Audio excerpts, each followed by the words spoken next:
ഭാര്യാഭർത്തൃ ബന്ധം എന്ന് പറയുന്നത് വളരെ ഐക്യത്തിലും ഒരുമയിലും ജീവിക്കേണ്ടതാണ്. യഥാർത്ഥത്തിൽ ഇണകൾ എന്ന കാര്യത്തിൽ ആർക്കും തർക്കമില്ല. അപ്പോഴേ അവരുടെ ജീവിതത്തിൽ സന്തോഷം നിലനിൽക്കൂ.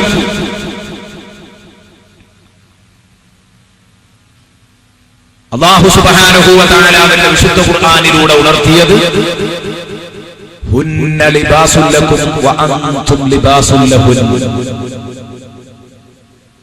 ഈ ആയത്തിന്റെ സ്വഭാവത്തെക്കുറിച്ച് എന്റെ പ്രിയപ്പെട്ട കൂട്ടുകാർ പലപ്പോഴും ചിന്തിച്ചിട്ടുണ്ടാകും. അവർ നിങ്ങളുടെ ഉടയാടകളാണ്, നിങ്ങൾ അവരുടെ ഉടയാടകളാണ്.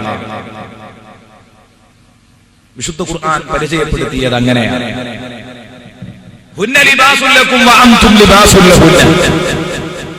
ഭാര്യമാര് ഭർത്താക്കന്മാരുടെ ഉടയാടകളാണ്, ഭർത്താക്കന്മാര് തിരിച്ച് നിങ്ങൾ അവരുടെയും ഉടയാടകളാണ് എന്ന് പരിചയപ്പെടുത്തുന്ന ഈ ആയത്തിന്റെ താല്പര്യം ഭാര്യ ഭർത്താവിന്റെയും ഭർത്താവ് ഭാര്യയുടെയും വസ്ത്രമാണെന്നല്ല,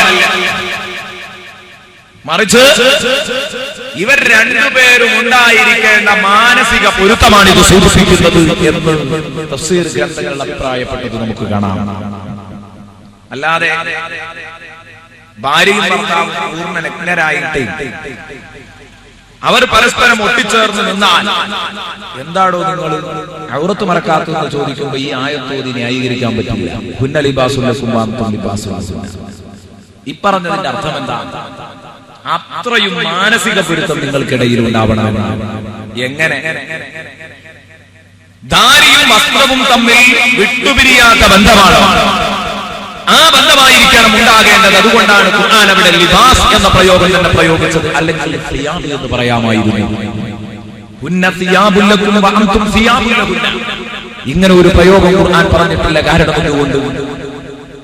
സിയാബ് എന്ന് പറയുമ്പോൾ അത് പെട്ടിയിൽ മടക്കി വെച്ചാലും പറയാം, ടെക്സ്റ്റൈൽസിൽ മടക്കി വെക്കുമ്പോഴും പറയാം, നിങ്ങളുടെ ഹാങ്കറിൽ തൂക്കിയിടുമ്പോഴും പറയാം. അപ്പോഴൊക്കെ നിങ്ങളുടെ മുണ്ടിനും ഷർട്ടിനും തുണിക്കുമൊക്കെ സിയാബ് വസ്ത്രം എന്ന് പറയാം. പക്ഷേ അറബി ഭാഷയിൽ ലിബാസ് എന്നതിന് ലബിസ എന്ന പദവുമായി വലിയ ബന്ധമുണ്ട്. ധരിച്ചിരിക്കുന്ന വസ്ത്രം. അപ്പൊ എപ്പോഴും ഒരു മുണ്ടെങ്കിലും ഉടുക്കാതെ ഒരു മനുഷ്യൻ നിൽക്കില്ല. അപ്പൊ എന്തെങ്കിലും ഒരു മുണ്ടെങ്കിലും ഒരു മനുഷ്യന്റെ ശരീരത്തിൽ ഉണ്ടാവുമെന്നതുകൊണ്ട് ഉടയാടയെ തൊട്ട് ധാരി പിരിഞ്ഞു നിൽക്കാത്തതുപോലെ നിങ്ങളും നിങ്ങളുടെ ഭാര്യയും രണ്ടുപേരുടെ മനസ്സും എപ്പോഴും കെട്ടുപിണഞ്ഞ് കിടക്കണമെന്നാണ് ഹുന്ന ലിബാസുൽ ലക്കും വ അൻതും ലിബാസുൽ ലഹുൻ എന്ന് പറഞ്ഞ ആ ആയത്തിന്റെ താല്പര്യം. അതിലൂടെ നമ്മെ സൂചിപ്പിക്കുന്നത്, പഠിപ്പിക്കുന്നതാണ്. അപ്പോൾ ഒരുപക്ഷേ നിങ്ങളുടെ ഭാര്യ ഇവിടെയായിരിക്കും, തിരൂരങ്ങാടിയിൽ ഗാർഹിക ജോലികളിൽ നേരം വെളുത്തു വൈകുന്നേരം വരെ മുഴുകി ഓടി നടക്കുന്ന ഈ ഭാര്യ, വീട്ടത്തോടി നടക്കുന്ന ഭാര്യ. എന്റെ പ്രിയപ്പെട്ട സഹോദരന്മാർ, നിങ്ങളോ അങ്ങ് അകലെ ജിദ്ദയിലോ അല്ലെങ്കിൽ യുഎഇയിലോ മറ്റെവിടെയെങ്കിലും ഒക്കെ ഗൾഫ് നാടുകളിൽ നിങ്ങൾ എല്ലുമുറിയെ അധ്വാനിച്ചു കൊണ്ടിരിക്കുന്നു, കഷ്ടപ്പെട്ട് അധ്വാനിച്ചു കൊണ്ടിരിക്കുന്നു. രണ്ടുപേരെയും വിട്ടുപിരിച്ചത് കിലോമീറ്ററുകളുടെ ദൈർഘ്യമാണ്. രണ്ടുപേരും തമ്മിൽ കിലോമീറ്ററുകളുടെ അന്തരമുണ്ട്. പക്ഷേ കൽബുകൾ എപ്പോഴും കെട്ടുപിണഞ്ഞ് തന്നെയായിരിക്കും. ആ സഹോദരൻ രാത്രി സമയത്ത് തന്റെ ബെഡിലേക്ക് വന്ന് ചായുമ്പോൾ, അതുപോലെ തന്നെ ഉച്ച സമയത്ത് തന്റെ കഠിനാധ്വാനം പിടിച്ച ജോലിയുമായി ബന്ധപ്പെട്ടുകൊണ്ടിരിക്കുമ്പോ അവന്റെ മനസ്സിലേക്ക് അവന്റെ പ്രിയപ്പെട്ട സഹധർമ്മിണി കടന്നുവരും. സഹധർമ്മിണിയുടെ മനസ്സിലേക്ക് തന്റെ പ്രിയപ്പെട്ട മാരനെക്കുറിച്ചുമുള്ള ഓർമ്മകൾ ഇടയ്ക്കിടെ കടന്നുവരുമെന്നല്ല, വരണമെന്നാണ് ഈ പറഞ്ഞത്. ഹുന്ന ലിബാസുൽ ലക്കും വ അൻതും ലിബാസുൽ ലഹുൻ. നിങ്ങൾക്ക് ഇത്രയും വലിയ മാനസിക പൊരുത്തം വേണം. നിങ്ങളുടെ മനസ്സുകൾ തമ്മിൽ പിരിഞ്ഞു നിൽക്കാൻ പാടില്ല. ഇത്രയും നല്ല ബന്ധം വസ്ത്രവും ധാരിയും തമ്മിലുള്ള ബന്ധം ശ്രദ്ധേയമായതുപോലെ നിങ്ങൾ ഭാര്യ ഭർത്താക്കന്മാര് തമ്മിലുള്ള കൽബിന്റെ ബന്ധം ശ്രദ്ധേയമാവേണ്ടതുണ്ട്. അതുകൊണ്ട് നല്ല സ്നേഹത്തിലും ഐക്യത്തിലും പൊരുത്തത്തിലും ജീവിക്കേണ്ടവരാണ് ഭാര്യ ഭർത്താക്കന്മാർ. പക്ഷേ ആ സങ്കല്പങ്ങളൊക്കെ പഴിച്ചു പോകുക കുറച്ചു കാലമൊക്കെ കുഴപ്പമുണ്ടാവില്ല. കുറച്ചു കാലമൊക്കെ റാഹത്തിലും സന്തോഷത്തിലും ജീവിച്ച് പിന്നെ മരിക്കുന്നത് വരെ അടിയും പിടിയും നായാട്ടും വഴക്കു പറച്ചിലുമായിട്ട് പോകുന്ന ഒരുപാട് കുടുംബങ്ങളുണ്ട്. ഒരു സുഖവും വീട്ടിൽ കിട്ടാത്ത കുടുംബങ്ങൾ. ഞാൻ കുറെ കാര്യങ്ങൾ ഇന്ന് പറയാൻ പോകും. അപ്പൊ പുരുഷന്മാരോട് അഡ്വാൻസ് ആയി പറയാം, നിങ്ങളെ തൃപ്തിപ്പെടുത്താൻ നാളെ പറഞ്ഞോളാം. വിഷമിക്കേണ്ടതില്ല. കാരണം പെണ്ണുങ്ങളുടെ ബാധ്യത ഇങ്ങോട്ടും, നിങ്ങളുടെ ബാധ്യത അതിൽ നിന്ന് തീർക്കുകയില്ല. ബാധ്യതകളിലേക്ക്, മെയിനായ ബാധ്യതകളിലേക്ക് കടക്കുന്നില്ല. നാളെ ചുരുക്കി പറയാം. പക്ഷെ പലപ്പോഴും നമ്മുടെയൊക്കെ സ്വന്തം ജീവിതത്തെ ഒന്ന് പോസ്റ്റ്മോർട്ടം ചെയ്താൽ വളരെ വിഷമമുള്ള വാർത്തകളായിരിക്കും പലപ്പോഴും പുറത്തു വരും. കാരണം ഈ ഒരു ബന്ധം, ദാമ്പത്യ ബന്ധം വേണ്ടതുപോലെ സന്തോഷകരമാക്കുന്നവർ വളരെ ചുരുക്കം. ഭാര്യയെ കേവലം വൈകാരിക ദാഹം തീർക്കാനുള്ള ഒരു യന്ത്രമായി കാണുന്നവരുണ്ട്. ഭാര്യയ്ക്ക് ഇണക്കിടിയുടെ സ്ഥാനം വകവെച്ചു കൊടുക്കണം. ഭാര്യയ്ക്ക് സഹധർമ്മിയുടെ സ്ഥാനം വകവെച്ചു കൊടുക്കണം. ഭാര്യയ്ക്ക് ജീവിത പങ്കാളിയുടെ സ്ഥാനം വകവെച്ചു കൊടുക്കണം. ഇതുപോലും വകവെച്ചു കൊടുക്കാതെ ഭാര്യയെ തന്റെ വീട്ടിലെ ഒരു വേലക്കാരിയായി കാണുന്നവർ, തന്റെ ഭാര്യയെ തന്റെ വീട്ടിലെ ഒരു അടിമപ്പെണ്ണായി കാണുന്നവർ വരെ സമൂഹത്തിലുണ്ട്. ഈ ഒരവസ്ഥയിൽ നിന്ന് കരകയറണമെന്നാണ് പറയുന്നത് ഹബീബ് മുഹമ്മദുർ റസൂലുള്ളാഹി സ്വല്ലല്ലാഹു അലൈഹി വസല്ലമ തങ്ങൾ തന്റെ ഭാര്യമാർക്ക് വേണ്ട അവകാശങ്ങളൊക്കെ വകവെച്ചു കൊടുത്തത് ഇൻഷാ അല്ലാഹ് നമുക്ക് പഠിക്കാം. നമുക്ക് വിശാലമായി ചർച്ച ചെയ്യാം. അല്ലാഹുവിന്റെ ഹബീബ് കുടുംബത്തോട് അങ്ങേയറ്റത്തെ സ്നേഹമുള്ളവരായി നമുക്ക് കാണാൻ കഴിയും. പ്രിയപ്പെട്ട സഹോദരന്മാര് ചിന്തിക്കുക. ബുഖാരി റിപ്പോർട്ട് ചെയ്യുന്ന ഒരു ഹദീസിൽ കാണാം, ഒരു സഹാബി പറഞ്ഞു, മാ റഅയ്തു അഹദൻ അർഹമ ബിൽ ഇയാലി മിനൻ നബിയ്യി സ്വല്ലല്ലാഹു അലൈഹി വസല്ലം. ഞാൻ അല്ലാഹുവിന്റെ ഹബീബിനേക്കാൾ സ്വന്തം കുടുംബത്തോട് സ്നേഹമുള്ള, സ്വന്തം കുടുംബത്തോട് സ്നേഹവും അതുപോലെ തന്നെ കാരുണ്യവും കാണിക്കുന്ന മറ്റൊരാളെയും എനിക്ക് കാണാൻ കഴിഞ്ഞിട്ടില്ല എന്ന് സ്വഹാബാ കിറാം അഭിപ്രായപ്പെട്ടു പോയെങ്കിൽ സഹോദരന്മാര് ചിന്തിക്കണം. അല്ലാഹുവിന്റെ ഹബീബ് ഉന്നതങ്ങളിൽ വിരാജിച്ചയാളാണ്, നുബുവത്തിന്റെ സ്ഥാനം ലഭിച്ചയാളാണ്. ഇവിടുന്ന് ഭാര്യമാരോട് അവർക്ക് വേണ്ട അവകാശങ്ങൾ വകവെച്ചു കൊടുത്തിട്ടുണ്ട്. അവരെ സ്നേഹിക്കാൻ ഹബീബ് മുഹമ്മദ് മുസ്തഫ സ്വല്ലല്ലാഹു അലൈഹി വസല്ലമ തങ്ങൾക്ക് കഴിഞ്ഞിട്ടുണ്ട്. അവർക്ക് വേണ്ട സഹവാസം നൽകേണ്ട സമയത്ത് അത് കൊടുത്തിട്ടുണ്ട്. നീതി വകവെച്ചു കൊടുക്കേണ്ട സമയത്ത് അത് വകവെച്ചു കൊടുത്തിട്ടുണ്ട്. വളരെ പ്രധാനമായി നമ്മൾ ചിന്തിക്കേണ്ടതാണ് ഭാര്യമാർക്ക് സ്നേഹം കൊടുക്കുക, അവരുമായി നല്ല ഇടപഴക്കം പുലർത്തുക. ഇതില്ലാതെ പോകുന്നത് പലപ്പോഴും അപകടം ചെയ്യും. പ്രത്യേകിച്ച് പണക്കൊതിയന്മാരായ ആളുകൾ, പണത്തോട് അത്യാർത്തിയുള്ള ആളുകൾ, ഇത്തരക്കാർക്ക് കീഴിൽ ജീവിക്കുക എന്നത് പ്രയാസമാണ് എന്ന് ഒരുപാട് ആധുനിക സഹോദരിമാർ തെളിയിച്ചുകൊണ്ടിരിക്കുകയാണ്. നമ്മളിങ്ങനെ ചിന്തിച്ചാൽ അവളുടെ ഭർത്താവിനൊരു പോരായ്മ, പണത്തിന് പണം, ഏർപ്പാടിന് ഏർപ്പാട്, എല്ലാം റാഹത്തായിട്ട് നടക്കുന്നുണ്ട്. പക്ഷേ ദാമ്പത്യ ജീവിതത്തിൽ അവൾക്ക് എന്തോ പൊരുത്തക്കേടുകൾ ഉണ്ടാകും. അതുകൊണ്ടാണല്ലോ നമ്മുടെ വീക്ഷണത്തിൽ ഇത്രയും സുഖ സൗകര്യമുള്ള ഒരു വീട്ടിൽ നിന്ന് അവൾ വഴക്കടിച്ചിറങ്ങിപ്പോന്നത്.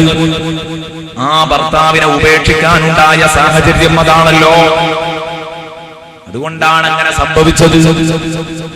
അതുകൊണ്ട് മാത്രമാണ് സംഭവിച്ചതെന്ന് നമുക്ക് കണ്ടെത്താൻ കഴിയും. ബാക്കിയുള്ള കാര്യങ്ങൾ, വീട് നോക്കിയാൽ, സൗകര്യം നോക്കിയാൽ എല്ലാം റെഡിയാണ്. പക്ഷേ പലപ്പോഴും പണക്കൊതി, പണത്തോടുള്ള അത്യാർത്തി പരിധി വിട്ട് നമ്മെ പിടികൂടിയോ എങ്കിൽ അവർക്ക് ഭാര്യമാരെ സ്നേഹിക്കാൻ കഴിയാറില്ല എന്നത് ഒരു സത്യമാണ്.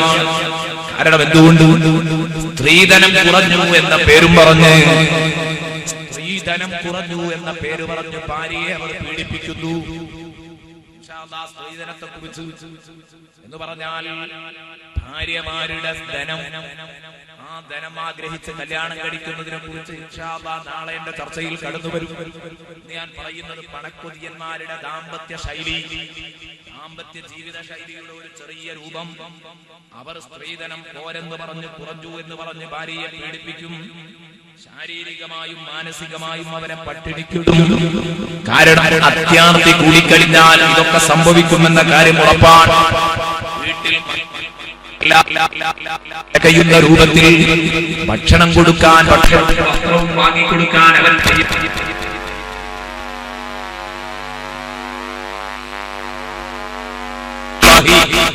സല്ലല്ലാഹു അലൈഹി വസല്ലം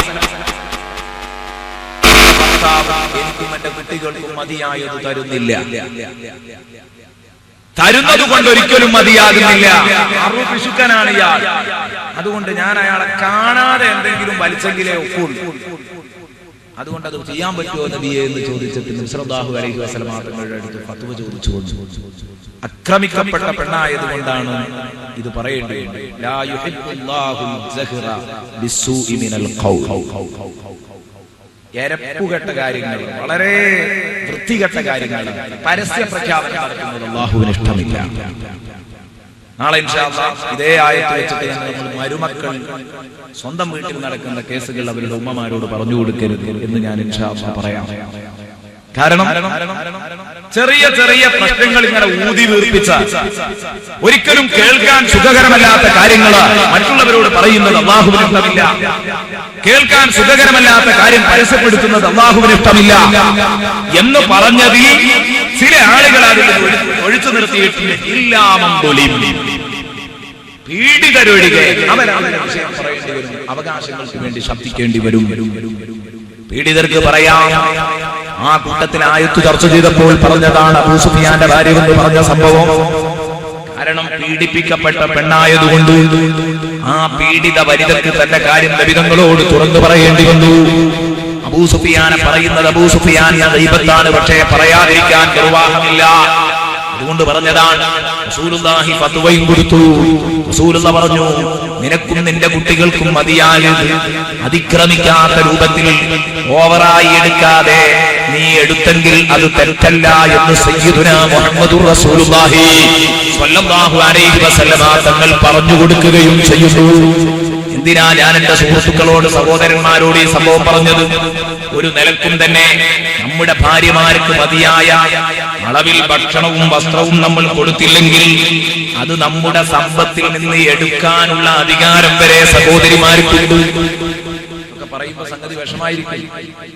സഹോദരന്മാര് അങ്ങനെയുള്ള വേറൊന്നും ഉസ്താദെ ദയവ് വിചാരിച്ച് പറയില്ല. ഇതിപ്പോ ഓളൊന്ന് വലിക്കാനും കൂടെ നിന്നാ പിന്നിന്ന്. അപ്പൊ ആദ്യം തന്നെ തികയുന്ന രൂപത്തിൽ കൊടുക്കുക എന്ന് പറഞ്ഞാൽ ഓവറായി കിട്ടുന്നത് പോരാ എന്ന് കരുതി അടിച്ച് പൊളിച്ച് തൂർത്ത് കളിക്കുന്ന പെണ്ണിനെ കുറിച്ചല്ല ഈ ചർച്ച. ഭക്ഷണം കഴിക്കാൻ തികയാത്ത രൂപത്തിലായിരുന്നു അബൂ സുഫിയാന്റെ ഭാര്യയുടെ അവസ്ഥ. അബൂ സുഫിയാൻ അങ്ങേയറ്റത്തെ ഒരു ആ കാലഘട്ടത്തിൽ പ്രത്യേകിച്ച് ഏതായിരുന്നു ലുബ്ധതയുടെ കാര്യത്തിൽ ലുബ്ധതയുടെ ഒരു പ്രതീകമായി അറിയപ്പെട്ട ആളായിരുന്നു എന്ന് ചരിത്രങ്ങൾ എഴുതുന്നുണ്ട്. അത് മറ്റൊരു വിഷയം, അതിലേക്ക് കടന്നു വരുന്നില്ല. ഞാൻ പറഞ്ഞു വന്നത്, നമ്മളെ സംബന്ധിച്ചിടത്തോളം നമ്മുടെ ഭാര്യയ്ക്ക് വേണ്ടത് നമ്മൾ ചെയ്തു കൊടുക്കണം. പിന്നീട് പണക്കൊതിയന്മാരുടെ അവസ്ഥ, ഒന്ന് മതിയായ തോതിൽ ഭക്ഷണവും വസ്ത്രവും വീട്ടിലെ അംഗങ്ങൾക്ക് എല്ലാവർക്കും മതിയായ തോതിൽ കൊടുക്കാൻ തയ്യാറാവില്ല. രണ്ട്, ഭാരിച്ച കൂലിവേല വരെ ഒരുപക്ഷെ ആ പെണ്ണിനെ കൊണ്ട് ചെയ്യിപ്പിച്ചേക്കാം. തെങ്ങിന് തടം തുറക്കാൻ ഇതിനൊക്കെ പെണ്ണിനെ സ്വാഭാവികമായിട്ട് ചെയ്യിപ്പിച്ചേക്കാം. ഭാരിച്ച കൂലിവേല വരെ എന്ന് പറഞ്ഞാൽ ഒരു പെണ്ണ് സഹകരിച്ച് ഭർത്താവിനോടൊപ്പം മറ്റു പുരുഷന്മാര് കാണാത്ത രൂപത്തിൽ ഇതൊന്നും ചെയ്യുന്നുണ്ടെങ്കിൽ അതിനെ എതിർക്കുകയല്ല. പക്ഷെ പറയുന്നത് അതൊന്നും ഒരു പെണ്ണിന്റെ പരിധിയിൽ ഒതുങ്ങിയ പണിയല്ല എന്നതുകൊണ്ട് ഈ പണിയൊക്കെ എടുത്തോളണം. കാരണം അതൊക്കെ പുറത്തുനിന്ന് ഒരാളെ കൂലിക്ക് വിളിച്ചാൽ ആ പണം പോകൂലേ. എന്നാലോ പണമില്ലാത്തത് കൊണ്ടാണോ? ഇയാളുടെ പെട്ടിയിൽ പണം പൂത്ത് കിടക്കുകയാണ്. അപ്പോൾ ഒരു കാര്യമാണ് ഞാൻ ഈ പറഞ്ഞത്. അതേ രൂപത്തിൽ ഈ പണക്കൊതിയനായ ഭർത്താവ് തന്റെ ബിസിനസ് സ്ഥാപനങ്ങളുടെ പിന്നാലെ ഓടുമ്പം, തന്റെ ഏർപ്പാടുകളുടെ പിന്നാലെ ഓടി നടക്കുന്നതിന്റെ ഇടയിൽ ഭർത്താവെന്ന റോളിൽ തന്റെ മണിയറയിൽ ലഭിക്കേണ്ട ഭർത്താവിനെ പോലും ലഭിക്കാതെ, തന്റെ ഭാര്യയ്ക്ക് അത് ലഭിക്കാതെ പോകുന്നു. തന്റെ കുഞ്ഞുങ്ങൾക്ക് അവരെ മുഖം നൽകേണ്ട, അവരെ താലോലിക്കേണ്ട ഉപ്പയെ ലഭിക്കാതെ പോകുന്നു. ഇങ്ങനെ നീണ്ട പട്ടിക. ഈ പറയുന്ന വിഷയങ്ങളൊക്കെയാണ് യഥാർത്ഥത്തിൽ പണക്കൊതിയന്മാരുടെ ദാമ്പത്യ ജീവിത ശൈലിയുടെ സ്വഭാവം. ഇവിടെയാണ് ഇത് തിരുത്തേണ്ടത്.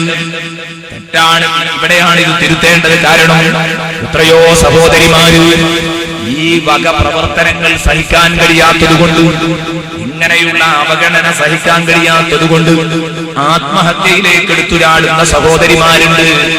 ആത്മഹത്യ അപകടമാണെന്നറിയാത്തത് കൊണ്ടല്ല, തെറ്റാണെന്നറിയാത്തത് കൊണ്ടല്ല, ഈമാൻ പഴക്കുന്ന പണിയാണെന്നറിയാത്തത് കൊണ്ടല്ല.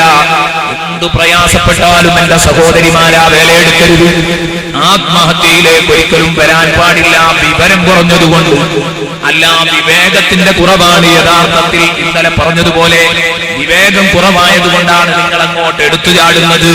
ഒരിക്കലും ഈ ഏർപ്പാട് ചെയ്യരുതെന്ന് അവസരോചിതം ഉണർത്തിക്കൊണ്ട് എന്റെ സുഹൃത്തുക്കളോട് ഞാൻ ചോദിക്കട്ടെ, നമ്മുടെ പീഡനം കാരണമായി സ്ത്രീധനം പോരെന്ന് പറഞ്ഞ് നമ്മളും അമ്മായി ഉമ്മയും അമ്മോശനും എല്ലാവരും കൂടിച്ചേർന്ന് പീഡിപ്പിച്ചു ഒരു പെണ്ണ് ആത്മഹത്യ ചെയ്യേണ്ടി വന്നെങ്കിൽ, പത്രങ്ങളിൽ വായിക്കുന്ന പല റിപ്പോർട്ടുകളുടെയും സ്വഭാവം അങ്ങനെയാണ്. ഇങ്ങനെ വന്നെങ്കിൽ ആ പെണ്ണു ചെയ്തത് തെറ്റ് തന്നെ. പക്ഷേ ആ പെണ്ണിനെ ആത്മഹത്യയുടെ അഗാധ ഗർത്തത്തിലേക്ക് തള്ളിവിട്ട ഈ ഭർത്താവും അവന്റെ ഉമ്മയും ഉപ്പയും രക്ഷപ്പെടാൻ പോകുന്നുണ്ടോ? അവർ ബടാ പാപികളാണെന്ന് വിധിയെഴുതാൻ നമുക്കെന്ത് പ്രയാസമുണ്ട്? അതിന് കാരണക്കാരായ അവരെ അല്ലാഹു വെറുതെ വിടുമോ? മനക്കരുത്ത് പറഞ്ഞ പെണ്ണൊരു പക്ഷേ അത് ചെയ്തു പോയേക്കാം. പെണ്ണ് ചെയ്യാനും പാടില്ല, പക്ഷേ അപ്പെണ്ണത് ചെയ്യാൻ നിയുക്തമായ നമ്മളെ അല്ലാഹു ഒരിക്കലും വിടില്ല. ചില സ്ത്രീകൾ ഈ പണിക്കൊന്നും പോകാതെ തീ തിന്ന് ജീവിക്കുന്നുണ്ടാകും. എങ്ങനെയെങ്കിലും ഇവിടെ എത്തിപ്പെട്ടില്ല, ഇനി ഇവിടെ പൂർത്തിയാക്കിയാൽ.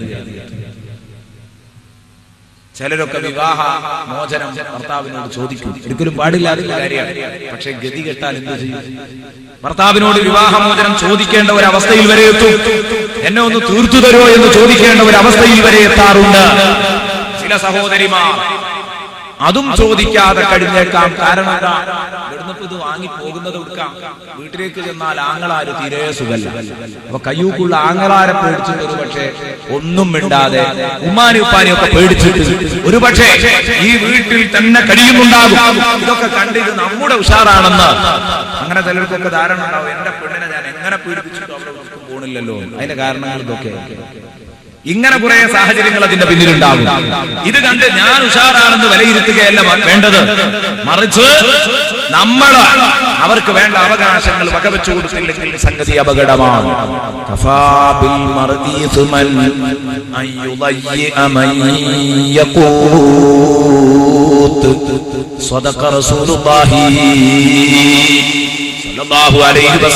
തങ്ങൾ പറഞ്ഞു, ഒരു മനുഷ്യനെ സംബന്ധിച്ചിടത്തോളം അവൻ മഹാപാപിയാണെന്ന് വിധിയെഴുതാൻ തന്റെ ഭാര്യയ്ക്ക് ചെലവ് കൊടുക്കാതിരുന്നാൽ മതി. താൻ ചെലവ് കൊടുക്കൽ നിർബന്ധമായ ഭാര്യയ്ക്കും മക്കൾക്കും ചെലവ് കൊടുക്കാതിരുന്നാൽ അതു തന്നെ മതി. അയാൾ ഒരു മഹാപാപിയാണെന്ന് വിധിയെഴുതാൻ. ഇതാണ് ഹബീബ് തങ്ങളെ പഠിപ്പിച്ചത്.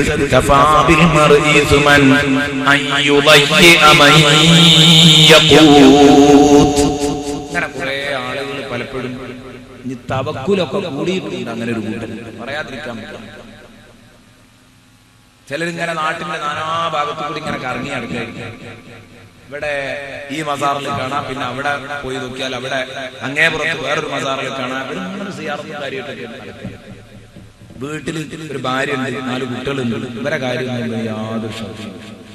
അപ്പോഴാണ് ഒരുപാട് നാഗൂരുന്നോ എവിടെന്നെങ്കിലും നമ്മൾ കണ്ടുമുട്ടുന്നത്.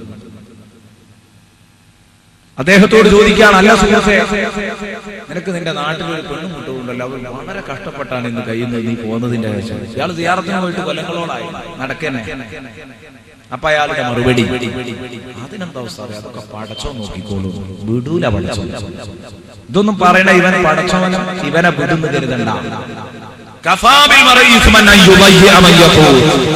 ഈ തവക്കുലൊന്നും ഇവൻ ആദ്യ ഓർമ്മല്ലായിരുന്നു. ഇത്തവക്കുൽ ആദ്യ ഓർമ്മ ഉണ്ടാവേണ്ടതാണ്. കല്യാണം കഴിക്കാതിരിക്കൽ ഇസ്ലാമിന്റെ പൂർണ്ണ സ്വഭാവമല്ല. ഇനി പോവട്ടെ, അങ്ങനെ ഒരു തവക്കുലുമായിട്ട് ഇറങ്ങുകയാണെങ്കിൽ അതിന് നേരത്തെ നോക്കേണ്ടി വരും. കല്യാണം കഴിച്ച് കുട്ടികളും ബാധ്യതയുള്ള ഒരാള് അവരെ തീറ്റിപ്പോറ്റൽ അവന്റെ നിർബന്ധ ചുമതലയാണ്. അല്ലെങ്കിൽ അല്ലാഹു തആല അവനെ കൈകാര്യം ചെയ്യുന്ന നബി സല്ലല്ലാഹു അലൈഹി വസല്ലം പഠിപ്പിച്ചു. അതുകൊണ്ട് സ്വന്തം ഭാര്യയുടെയും മക്കളുടെയും കാര്യത്തിൽ ശ്രദ്ധ പുലർത്താത്തവർ അപകടത്തിലേക്കാണ് ഈ പോക്ക് എന്ന് കൂട്ടത്തിൽ ഉണർത്തണം. എന്നിട്ട് അവരുടെ വെപ്പുപന്ത ഞങ്ങളൊരു വലിയാണ്, വിലായത്തിന്റെ മർത്തബയ്ക്ക് ഉയർന്നിട്ടുണ്ട് എന്നൊക്കെ വിചാരിച്ച് ഇങ്ങനെ നടക്കുവാണ്. ഇത് നടക്കൂല എന്നാണ് ഞാൻ പറഞ്ഞത്. കുറെ ആളുകൾ അങ്ങനെ ഉണ്ടത് ആകെ ഒരു 10-20 വയസ്സാണ്ടായിട്ടാണ്. അതുവരെ കുഴപ്പമൊന്നും ഉണ്ടാവില്ല. ഒരു 10, 40, 50 വയസ്സൊക്കെ ആവുമ്പോ ഭാര്യ കുട്ടികളൊന്നും വേണ്ട ആവശ്യമൊന്നുമില്ല. ആ ഒരു ഘട്ടത്തിലെത്തുമ്പോ ഭാര്യ മക്കളെയൊക്കെ ഒഴിവാക്കിയിട്ട് നമ്മൾ പോകലാണ്. പിന്നെ ഇങ്ങനെ നടക്കുക. എന്നാൽ ഇത് ശരിക്കും അല്ലാഹു തആല ചോദ്യം ചെയ്യുമെന്ന് എന്റെ സഹോദരിമാരും സഹോദരന്മാരും പ്രത്യേകിച്ച് ഈ കാര്യം ഗൗരവത്തോടുകൂടെ മനസ്സിലാക്കണമെന്ന് ഉണർത്തുകയാണ്. പണക്കൊതി അതൊരു വലിയ വിഷയമാണ്. നേരത്തെ പറഞ്ഞത് ഇത് ആ കൂട്ടത്തിലൊന്നും ഉണർത്തി എന്ന് മാത്രം. പണക്കൊതിയന്മാർക്ക് പലപ്പോഴും ഭാര്യമാരെ സ്നേഹിക്കാൻ കഴിയില്ലെന്ന് പറഞ്ഞ് നേരത്തെ പറഞ്ഞ ആ കുഴപ്പങ്ങളൊക്കെ അതൊന്നും അവർക്ക് പൂർത്തിയാക്കി വീട്ടാൻ കഴിയാത്ത ഒരു അവസ്ഥയുണ്ടാകും. ഭർത്താവെന്ന റോളിൽ പോലും അവരെ കിട്ടില്ല. അവർ ഓടി നടക്കുകയാണ്. ഇതൊക്കെ ഭർത്താവിന്റെ ഭാര്യയുടെ സമ്മതത്തോടുകൂടെയാവണം. ഭാര്യയുടെ സമ്മതത്തോടുകൂടെ എന്ന് പറഞ്ഞാൽ മുഴുവൻ ഇവൻ പൂർണ്ണമായി ഭാര്യയ്ക്ക് അടിമപ്പെട്ടു എന്നല്ല, മറിച്ച് ഭാര്യയ്ക്ക് ചെയ്തു കൊടുക്കേണ്ട ബാധ്യതകൾ, ഭാര്യയോട് നിർവഹിക്കേണ്ട ബാധ്യതകൾ ഇവൻ നിർവഹിക്കണം. വസ്ത്രം കൊടുക്കണം. കീറിയ മുണ്ട് തന്നെ വീണ്ടും വീണ്ടും തുന്നിയെടുത്ത് കുളിക്കടവിൽ ചെല്ലുമ്പോൾ തന്റെ സഹോദരിമാരോട് വാസനാ സോപ്പും അലക്കു സോപ്പും യാചിച്ചു വാങ്ങി. കല്യാണങ്ങളും ആഘോഷ ചടങ്ങുകളും ഒക്കെ വരുമ്പോൾ അവൾ മനഃപൂർവ്വം ഒഴിഞ്ഞു മാറി. ഭർത്താവിന്റെ മാന്യത ഒരുപക്ഷെ രക്ഷിക്കുന്നുണ്ടാകും, മാനം രക്ഷിക്കുന്നുണ്ടാകും. ഇത് നേരത്തെ പറഞ്ഞതുപോലെ എന്ത് വന്നാലും ഞാൻ ജീവിക്കാൻ തീരുമാനിച്ചു എന്ന് കരുതിയായിരിക്കും ഇങ്ങനെ വെന്തുരുകി ജീവിക്കുന്ന അനേകായിരങ്ങളെ നമുക്ക് കാണാം. പ്രസവാനന്തര പരിരക്ഷകൾ ലഭിക്കാത്ത എത്രയോ സഹോദരിമാർക്ക് അകാല വാർദ്ധക്യം അവരെ പിടികൂടുന്നു. അപ്പോഴേക്ക് ഇവൻ പ്രസവാനന്തര ശുശ്രൂഷകൾ നടത്താറില്ല, പരിരക്ഷകൾ നൽകാറില്ല. എങ്കിൽ ആ പെണ്ണുങ്ങാനും അകാല വാർദ്ധക്യത്തിലേക്ക് വന്നു വീണാലോ ഇവൻ രണ്ടാമത് കെട്ടാനിറങ്ങുകയാണ്. ഈ തരത്തിൽ ഉളുപ്പില്ലാത്ത പ്രവൃത്തിയുമായി നടക്കുന്ന സഹോദരന്മാര് ശ്രദ്ധിക്കണം. ഇത് ഇത്ര ഗൗരവത്തോടു കൂടെ പറയാൻ കാരണം കുറെ ആളുകൾ ഭാര്യ പ്രസവിച്ചാൽ ആ ഭാഗത്തേക്ക് തിരിഞ്ഞു നോക്കി അവൾക്ക് കൊടുക്കേണ്ട പരിരക്ഷകൾ നൽകില്ല.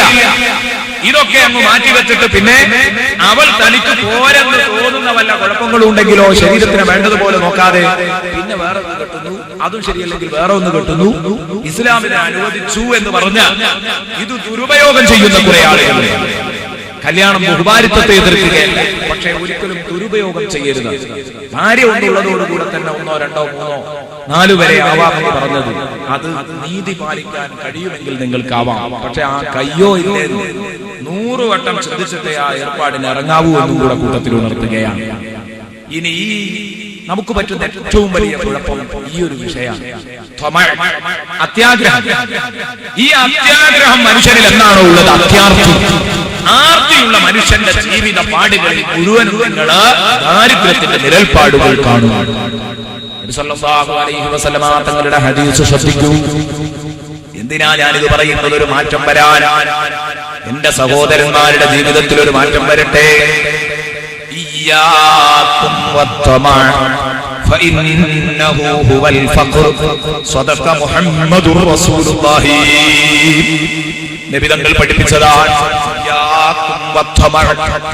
ഉള്ളതുകൊണ്ട് ഓണം പോലെ ഉള്ളുക എന്ന് പറഞ്ഞ പഴഞ്ചൊല്ല് രൂപത്തിൽ അത് അതുക്കാതെ നിങ്ങൾ ആർത്തി കാണിച്ചാൽ അത് തനിച്ച ലുബ്ധതയായി മാറും. ആർത്തിയെ നിങ്ങൾ സൂക്ഷിക്കണം. ആർത്തിയെ നിങ്ങൾ കരുതിയിരിക്കണം. കാരണം അത്യാർത്തി ദാരിദ്ര്യമാണ്. ഹബീബ് മുഹമ്മദ് മുസ്തഫ സല്ലല്ലാഹു അലൈഹി വസല്ലമ തങ്ങൾ പറഞ്ഞതിന്റെ താല്പര്യം എന്താ? നമുക്ക് തോന്നിയിട്ടുണ്ടാകും നമ്മുടെ നാട്ടിൽ കുറെ മുതലാളിമാരുണ്ട്, നല്ല അത്യാർത്ഥിയാണ്, എത്ര കിട്ടിയാലും പോരാന്നല്ല. എന്നിട്ട് അവർക്ക് ഇവിടെ ദാരിദ്ര്യം, നല്ല സുഖല്ലേ, എത്ര പണ കയ്യില്. നബി തങ്ങൾ പറഞ്ഞതോ ആർത്തിയെ സൂക്ഷിക്കണം, ആർത്തി ദാരിദ്ര്യമാണ്. നബി സല്ലല്ലാഹു അലൈഹി വസല്ലമ തങ്ങളുടെ ഈ ഹദീസ് വ്യാഖ്യാനിക്കാൻ ഒരു പ്രയാസവുമില്ല. കാരണം എന്താ? ആർത്തിയുള്ളവന്റെ ജീവിതത്തില് ദാരിദ്ര്യത്തിന്റെ നിഴലുകൾ അവനെ വിട്ടൊഴിയുകയില്ല. നോക്കിക്കോ, സംഗതി ശരിയാണ്. പെട്ടിയിൽ പണം പൂത്ത് കിടക്കുന്നുണ്ടാകും. പക്ഷെ ഭാര്യക്ക് പനിക്കാൻ തുടങ്ങിയിട്ട് ഒരാഴ്ചയായി. ഹോസ്പിറ്റലിലേക്ക് അവൻ കൊണ്ടുപോകില്ല, ചെലവാകും, കൊണ്ടുപോകൂല. കുട്ടിക്ക് രോഗിയാണ്, കുട്ടി രോഗിയാണ്, പക്ഷേ ഹോസ്പിറ്റലിൽ കാണിക്കോ ഇല്ല. വിശക്കുന്നുണ്ട്, മര്യാദക്കൊന്ന് ഭക്ഷണം വാങ്ങി കൊടുക്കോ? ഇല്ല. നല്ല ഇറച്ചിയും മാംസവും മത്സ്യവും വേണ്ട ദിവസങ്ങളിൽ അത് വാങ്ങിക്കൊടുക്കുമോ? ഇല്ല. നല്ല ഭക്ഷണം കുടുംബത്തിനില്ല. എന്തേ കാരണം? അത് വാങ്ങിയാൽ അത്രയും പണമങ്ങ് പോകില്ലേ? അതുകൊണ്ട് ഒരു ദിവസവും കൂടെ ഒരു ദിവസം ആ കീറിയത് തന്നെ തുന്നി ഒപ്പിക്കട്ടെ എന്ന് കരുതി അവൻ ജീവിക്കും. ഇതാ പറഞ്ഞത്,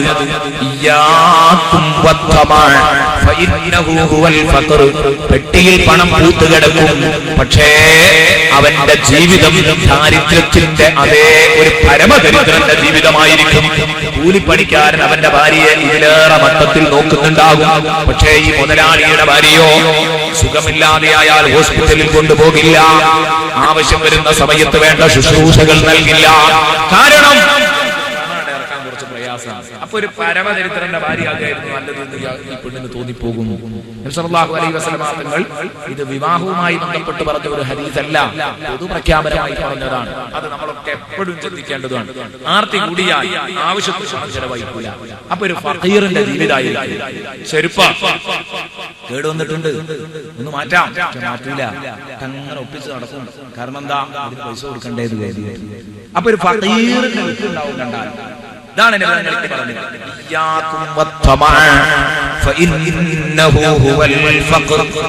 ഇത് നബി സല്ലല്ലാഹു അലൈഹി വസല്ലം ഇതാ പണക്കൊതിയന്മാരെ ഉദ്ദേശിച്ച്, ലുബ്ധന്മാരെ ഉദ്ദേശിച്ച് പറഞ്ഞ പ്രമാണങ്ങളാണ് ഇവയൊക്കെ. അതുകൊണ്ട് ഇങ്ങനെയുള്ള പ്രമാണങ്ങൾ വായിച്ചാൽ ഉറപ്പാണ് നമ്മൾ ജീവിതത്തിൽ നമുക്ക് മാറ്റം വരുമെന്ന കാര്യത്തിൽ സംശയം വേണ്ട.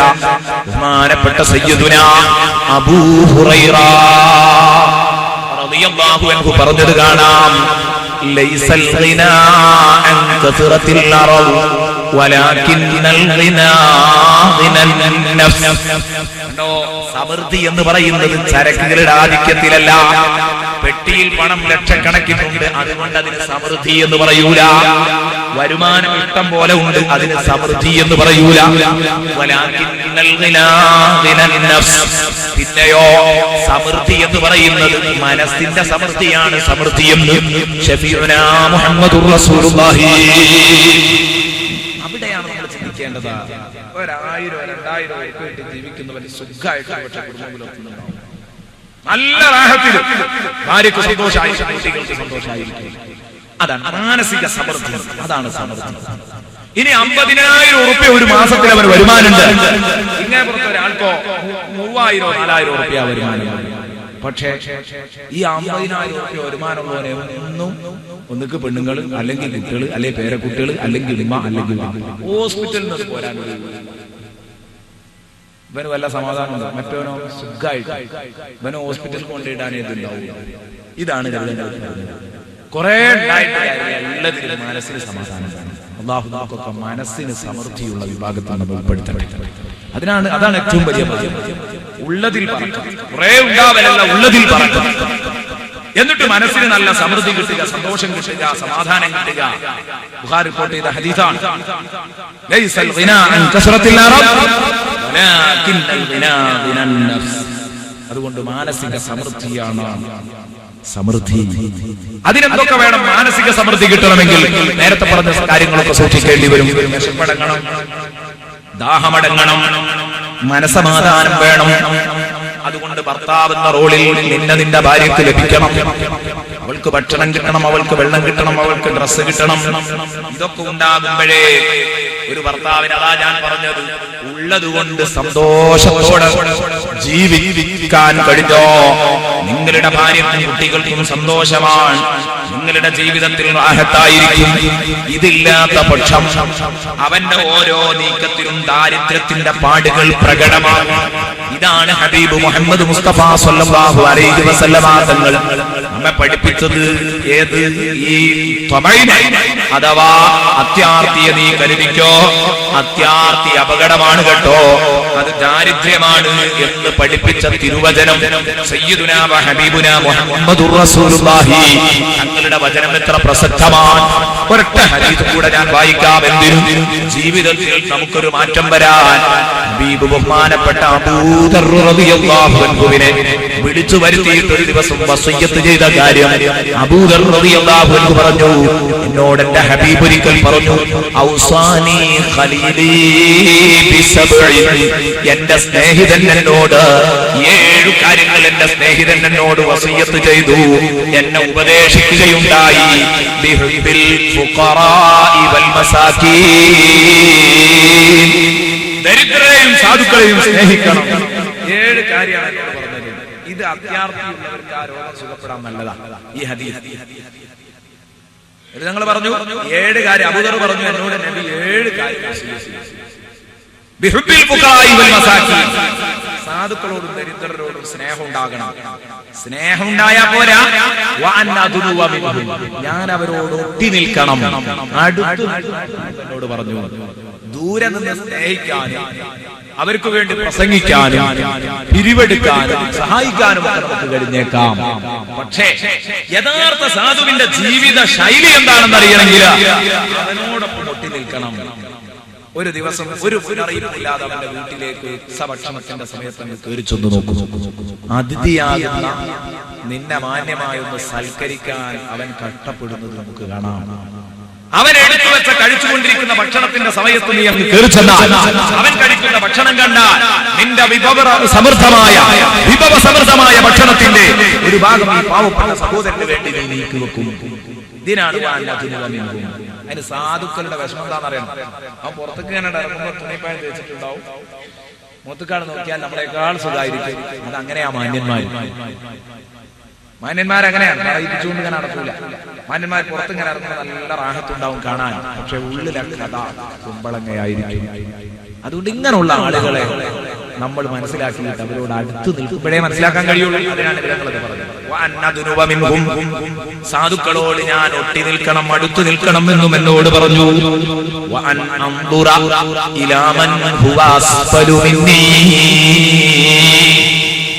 പിന്നീട് എന്റെ നോട്ടം എന്നെക്കാൾ കൊഴുത്തവനിലേക്കാവരുത്. ഞാൻ നോക്കുന്നത് ആരിലേക്കാണ്? ഞാൻ നോക്കുന്നത് എന്നേക്കാൾ കൊഴുത്ത ആളിലേക്ക്. ഇഷ്ടംപോലെ ഉദാഹരണം പറയാം. ഒരു കൂലിപ്പണിക്കാരൻ, 100 റുപ്യ വെക്കുന്ന ഒരു കൂലിപ്പണിക്കാരൻ, അങ്ങനെ പറയാം, 100 റുപ്യ വെക്കുന്ന ഒരു കൂലിപ്പണിക്കാരൻ, അവൻ നോക്കുന്നത് ഒരു മാസത്തിൽ ഒരു 50,000 റുപ്യ വരുമാനമുള്ള ഒരു മുതലാളിനെയാണ്. സംഗതി പിടുത്തം വിടും. ഇവൻ എങ്ങനെ നോക്കിയാലും ജീവിക്കാൻ കഴിയില്ല. അരി വാങ്ങാനും പറ്റില്ല, ഡ്രസ് വാങ്ങാനും പറ്റില്ല, ഒന്നും പറ്റില്ല. കാരണം എന്താ? അവന്റെ വരുമാനം പോലെ തന്നെ എങ്ങനെയാകാന്ന് അവന്റെ ചിന്ത. അവന്റെ ഈ ചെറിയ ശമ്പളം 3000 റുപ്യ എങ്ങനെ അതാക്കാൻ കഴിയുന്നു? അപ്പൊ അവൻ ചെറിയൊരു പെട്ടിക്കടെങ്കിലും പെട്ടിക്കട അത് തുടങ്ങി പിന്നെ അതിങ്ങനെ വലുതാക്കി കൊണ്ടുപോകാൻ. അപ്പൊ ഒരൊറ്റ മാസത്തിൽ ഭാര്യക്കും കുട്ടികൾക്കും തനിക്കും വേണ്ട സാധനങ്ങൾ വാങ്ങിയാലോ സംഗതി ആകെ കടത്തിലാവും. അപ്പൊ അതൊക്കെ അടുത്തടുത്ത് വെച്ചിട്ട് പരമാവധി ഉണ്ടാക്കാൻ നോക്കും. അടുത്ത അയൽപക്കത്ത് ഈ 3000 പോലും കിട്ടാതെ കഷ്ടപ്പെടുന്ന സാധുക്കളുണ്ട്. അവരെ കാണാൻ കഴിയൂല. കാരണം ഇപ്പൊ നോക്കുന്നത് ഇങ്ങോട്ടാണ്. അതുകൊണ്ടാ നബിതങ്ങൾ പറഞ്ഞത്. നബിതങ്ങൾ എന്നോട് പറഞ്ഞു, അബൂദർ പറയുന്നു,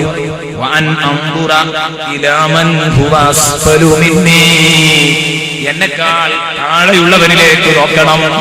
അപ്പോൾ ഞാൻ നോക്കേണ്ടത് എങ്ങോട്ടാ? 5000 രൂപ ഒരു മാസം തോറും എനിക്ക് കിട്ടി വരുന്നുണ്ടെങ്കിൽ, ഓരോ മാസം തോറും 5000 രൂപ എനിക്ക് കിട്ടുന്നുണ്ടെങ്കിൽ ഞാൻ നോക്കേണ്ടത് ഒരു 50 രൂപ ഒരു മാസത്തിൽ, ഒരു ആഴ്ചയിൽ, ഒരു ദിവസത്തിൽ എന്ന് പറയുമ്പോൾ മാസത്തിൽ 1500 രൂപ ഒപ്പിക്കാൻ കഴിയാത്ത ഒരു സാധുവിനെയാണ് ഞാൻ ശ്രദ്ധിക്കേണ്ടത്. അത് ശ്രദ്ധിക്കുമ്പോഴാണ് എന്റെ ഗൗരവം ഞാൻ അറിയാം, എന്റെ നിഅമത്തിന്റെ വലുപ്പം ഞാൻ അറിയുക.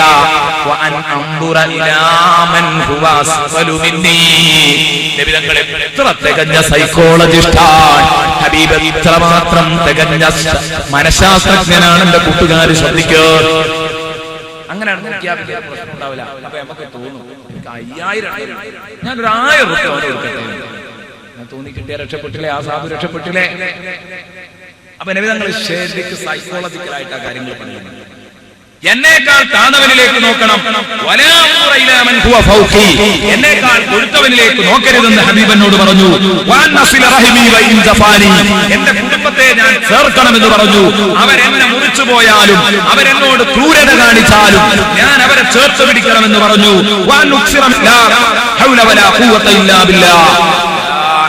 വലാ ഖുവത ഇല്ലാ ബില്ലാഹ് എന്ന് അങ്ങനെ എപ്പോഴും ചൊല്ലിക്കൊണ്ടിരിക്കണമെന്ന് ഹബീബനോട് പറഞ്ഞു.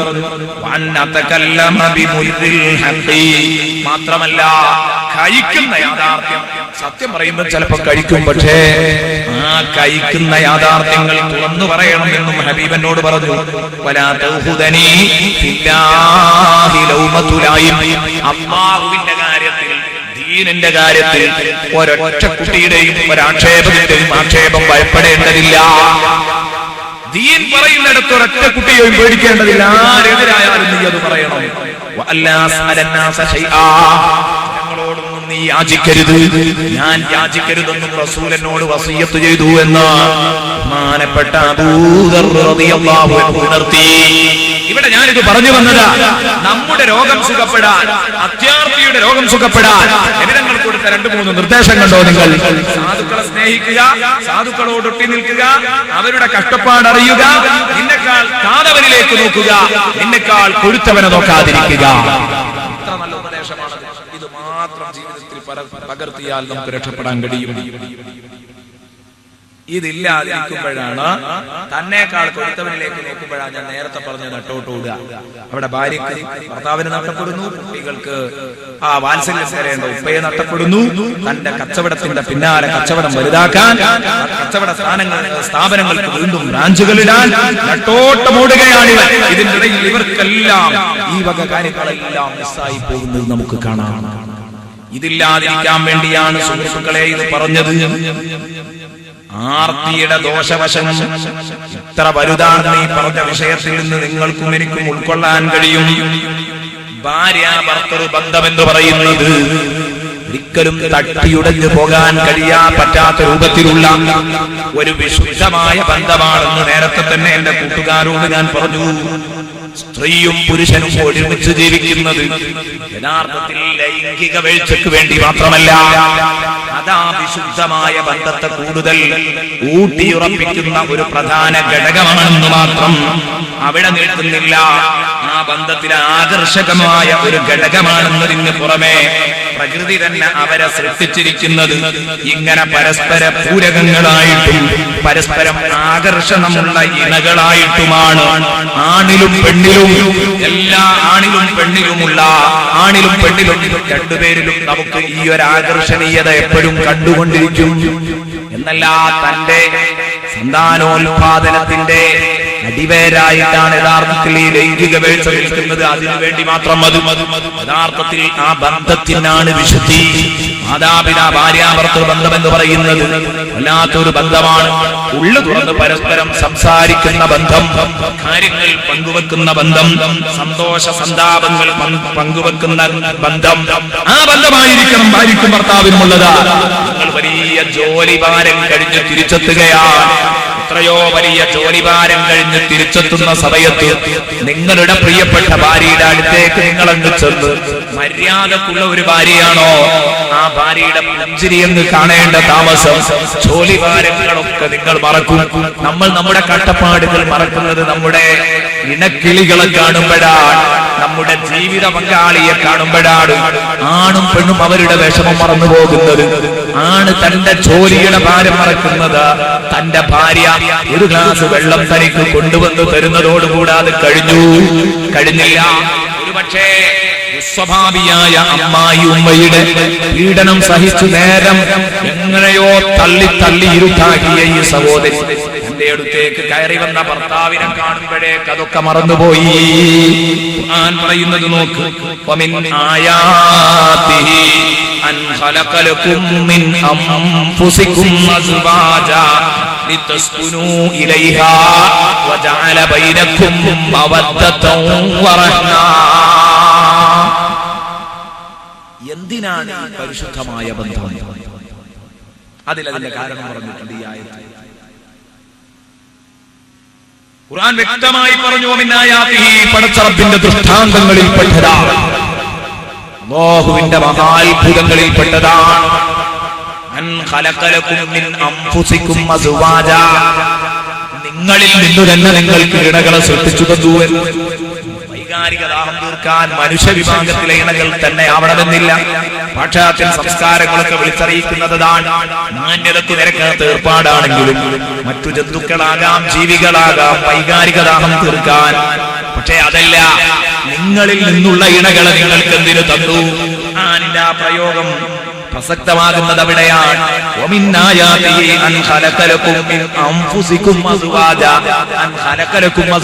എന്നല്ല, നിങ്ങൾക്ക് ഇണകളെ സൃഷ്ടിച്ചു തന്നത് ഒരു അത്ഭുതമാണ്. അങ്ങനെയല്ല ഖുർആൻ പറയുന്നത്, നിങ്ങളിൽ നിന്നുള്ള ഇണകളെ സൃഷ്ടിച്ചു തന്നു. പാശ്ചാത്യ സംസ്കാരത്തിൽ പലപ്പോഴും പട്ടിയും നായും ഒക്കെയാണ് അവയൊക്കെ ഇണകളാക്കി കൊണ്ടു നടക്കുന്നത്. അതൊരു ഫാഷനായി മാറിയിരിക്കുകയാണ്, മോഡേണായി മാറിയിരിക്കുകയാണ്. മൃഗങ്ങളുടെ കൂടെ ലൈംഗിക വീഴ്ച നടത്തുന്നവരുണ്ട്. അങ്ങനെയായാലും ലൈംഗിക ദാഹം തീർന്നേക്കാം. പക്ഷേ ലൈംഗിക വീഴ്ചയല്ല യഥാർത്ഥത്തിൽ ഏത് ഭാര്യാഭർത്തൃ ബന്ധത്തിന്റെ പ്രധാന ഘടകം. അത് ആ ബന്ധം ആകർഷിപ്പിക്കുന്ന പ്രധാന ഘടകമാണ് വെച്ചിട്ട് നമ്മൾ പറഞ്ഞു. മറ്റൊന്നാണ് അതെന്താ? നിങ്ങളുടെ വേദനകൾ പങ്കുവെക്കാൻ പറ്റുന്ന നിങ്ങളുടെ ജിൻസിൽപ്പെട്ട ഒരിണ തന്നെ ആവണം നിങ്ങളുടെ ഇണ.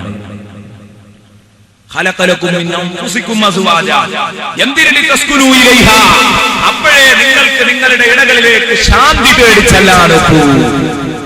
പ്രയോഗം അവിടെയാണ് ശ്രദ്ധേയമാകുന്നത്. അവരിലേക്ക് ശാന്തി തേടിച്ചല്ല. നിങ്ങൾക്ക് ശാന്തി തേടിച്ചല്ലേ? ജോലിഭാരം കഴിഞ്ഞ ക്ഷീണവുമായി വരുന്ന നിങ്ങൾക്ക് നിങ്ങളുടെ ഭാര്യയെ കാണുമ്പോഴേക്ക് അവളുടെ സംസാരവും അവൾ നിങ്ങളുമായിട്ട് പെരുമാറുന്നതും അതോടുകൂടെ നിങ്ങളെല്ലാം മറന്നു പോകുന്നു. നിങ്ങൾക്ക് സന്തോഷഘട്ടമുണ്ടോ? സന്തോഷം മറികടക്കാതിരിക്കാൻ അവൾ നിങ്ങൾക്ക് ഉപകാരപ്രദമാകും. നിങ്ങൾക്ക് സന്താപഘട്ടങ്ങളുണ്ടോ? നിങ്ങളെ നിയന്ത്രിക്കാൻ നിങ്ങളെ പെണ്ണിനെ കൊണ്ടാവും. ഏത് ചൂടും ഭാര്യയാകുന്ന അത്താണിയുടെ അടുത്തെത്തുമ്പോഴേക്ക് എല്ലാ ഭാരവും മറന്നു. ഏത് ചൂടും തണുത്തുപോയി.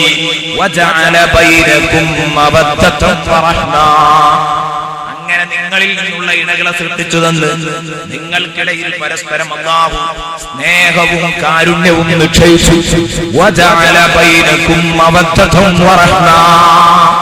ആ സ്നേഹത്തിനും കാരുണ്യത്തിനുമാണ് പ്രാധാന്യമെന്നാണ് എന്റെ കൂട്ടുകാർ മനസ്സിലാക്കുന്നത്.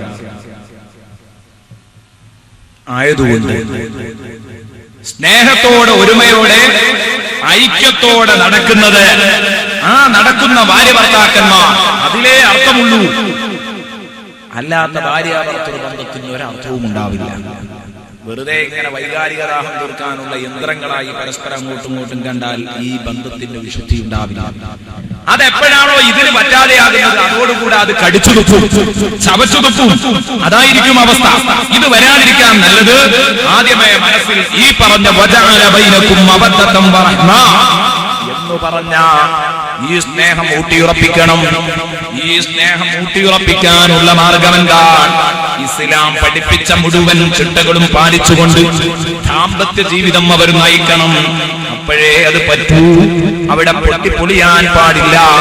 അവരോടും ഗൗരവത്തിന്റെ ഭാഷയിൽ തന്നെ മനസ്സിലാക്കണം. ഒരുപാട് സംഭവങ്ങൾ എന്റെ പ്രിയപ്പെട്ട കൂട്ടുകാരോട് പറയാനുണ്ട്. നമുക്ക് തുടങ്ങാം. ഹബീബ് മുഹമ്മദ് മുസ്തഫ സല്ലല്ലാഹു അലൈഹി വസല്ലമ തങ്ങൾ ദാമ്പത്യ ജീവിതത്തിന്റെ പ്രസക്തിയെ കുറിച്ച് ഉണർത്തുന്നിടത്ത് നിങ്ങളുടെ ഭാര്യയുമായി നിങ്ങൾ എത്രത്തോളം സന്തോഷത്തിൽ പോകണം, ഇസ്ലാം കൽപ്പിച്ച ബാധ്യതകൾ എത്രത്തോളം നിങ്ങൾ നിർവഹിക്കണമെന്ന് പഠിപ്പിക്കുമ്പോ ഇസ്ലാം പറയുന്നു, നബി സല്ലല്ലാഹു അലൈഹി വസല്ലം ഗൗരവത്തിന്റെ ഭാഷയിൽ പഠിപ്പിക്കുന്നു. എവിടെ? അല്ലാഹുവിന്റെ ഹബീബ് വഫാത്താകാൻ കിടക്കുകയാണ്. മരണത്തോട് മല്ലടിച്ച് കിടക്കുന്ന സമയത്ത് ഹബീബ് ഒപ്പിച്ചൊപ്പിച്ചു പറഞ്ഞ 3 കലിമത്തുകളുണ്ട്. സലാസു കലിമാത്ത്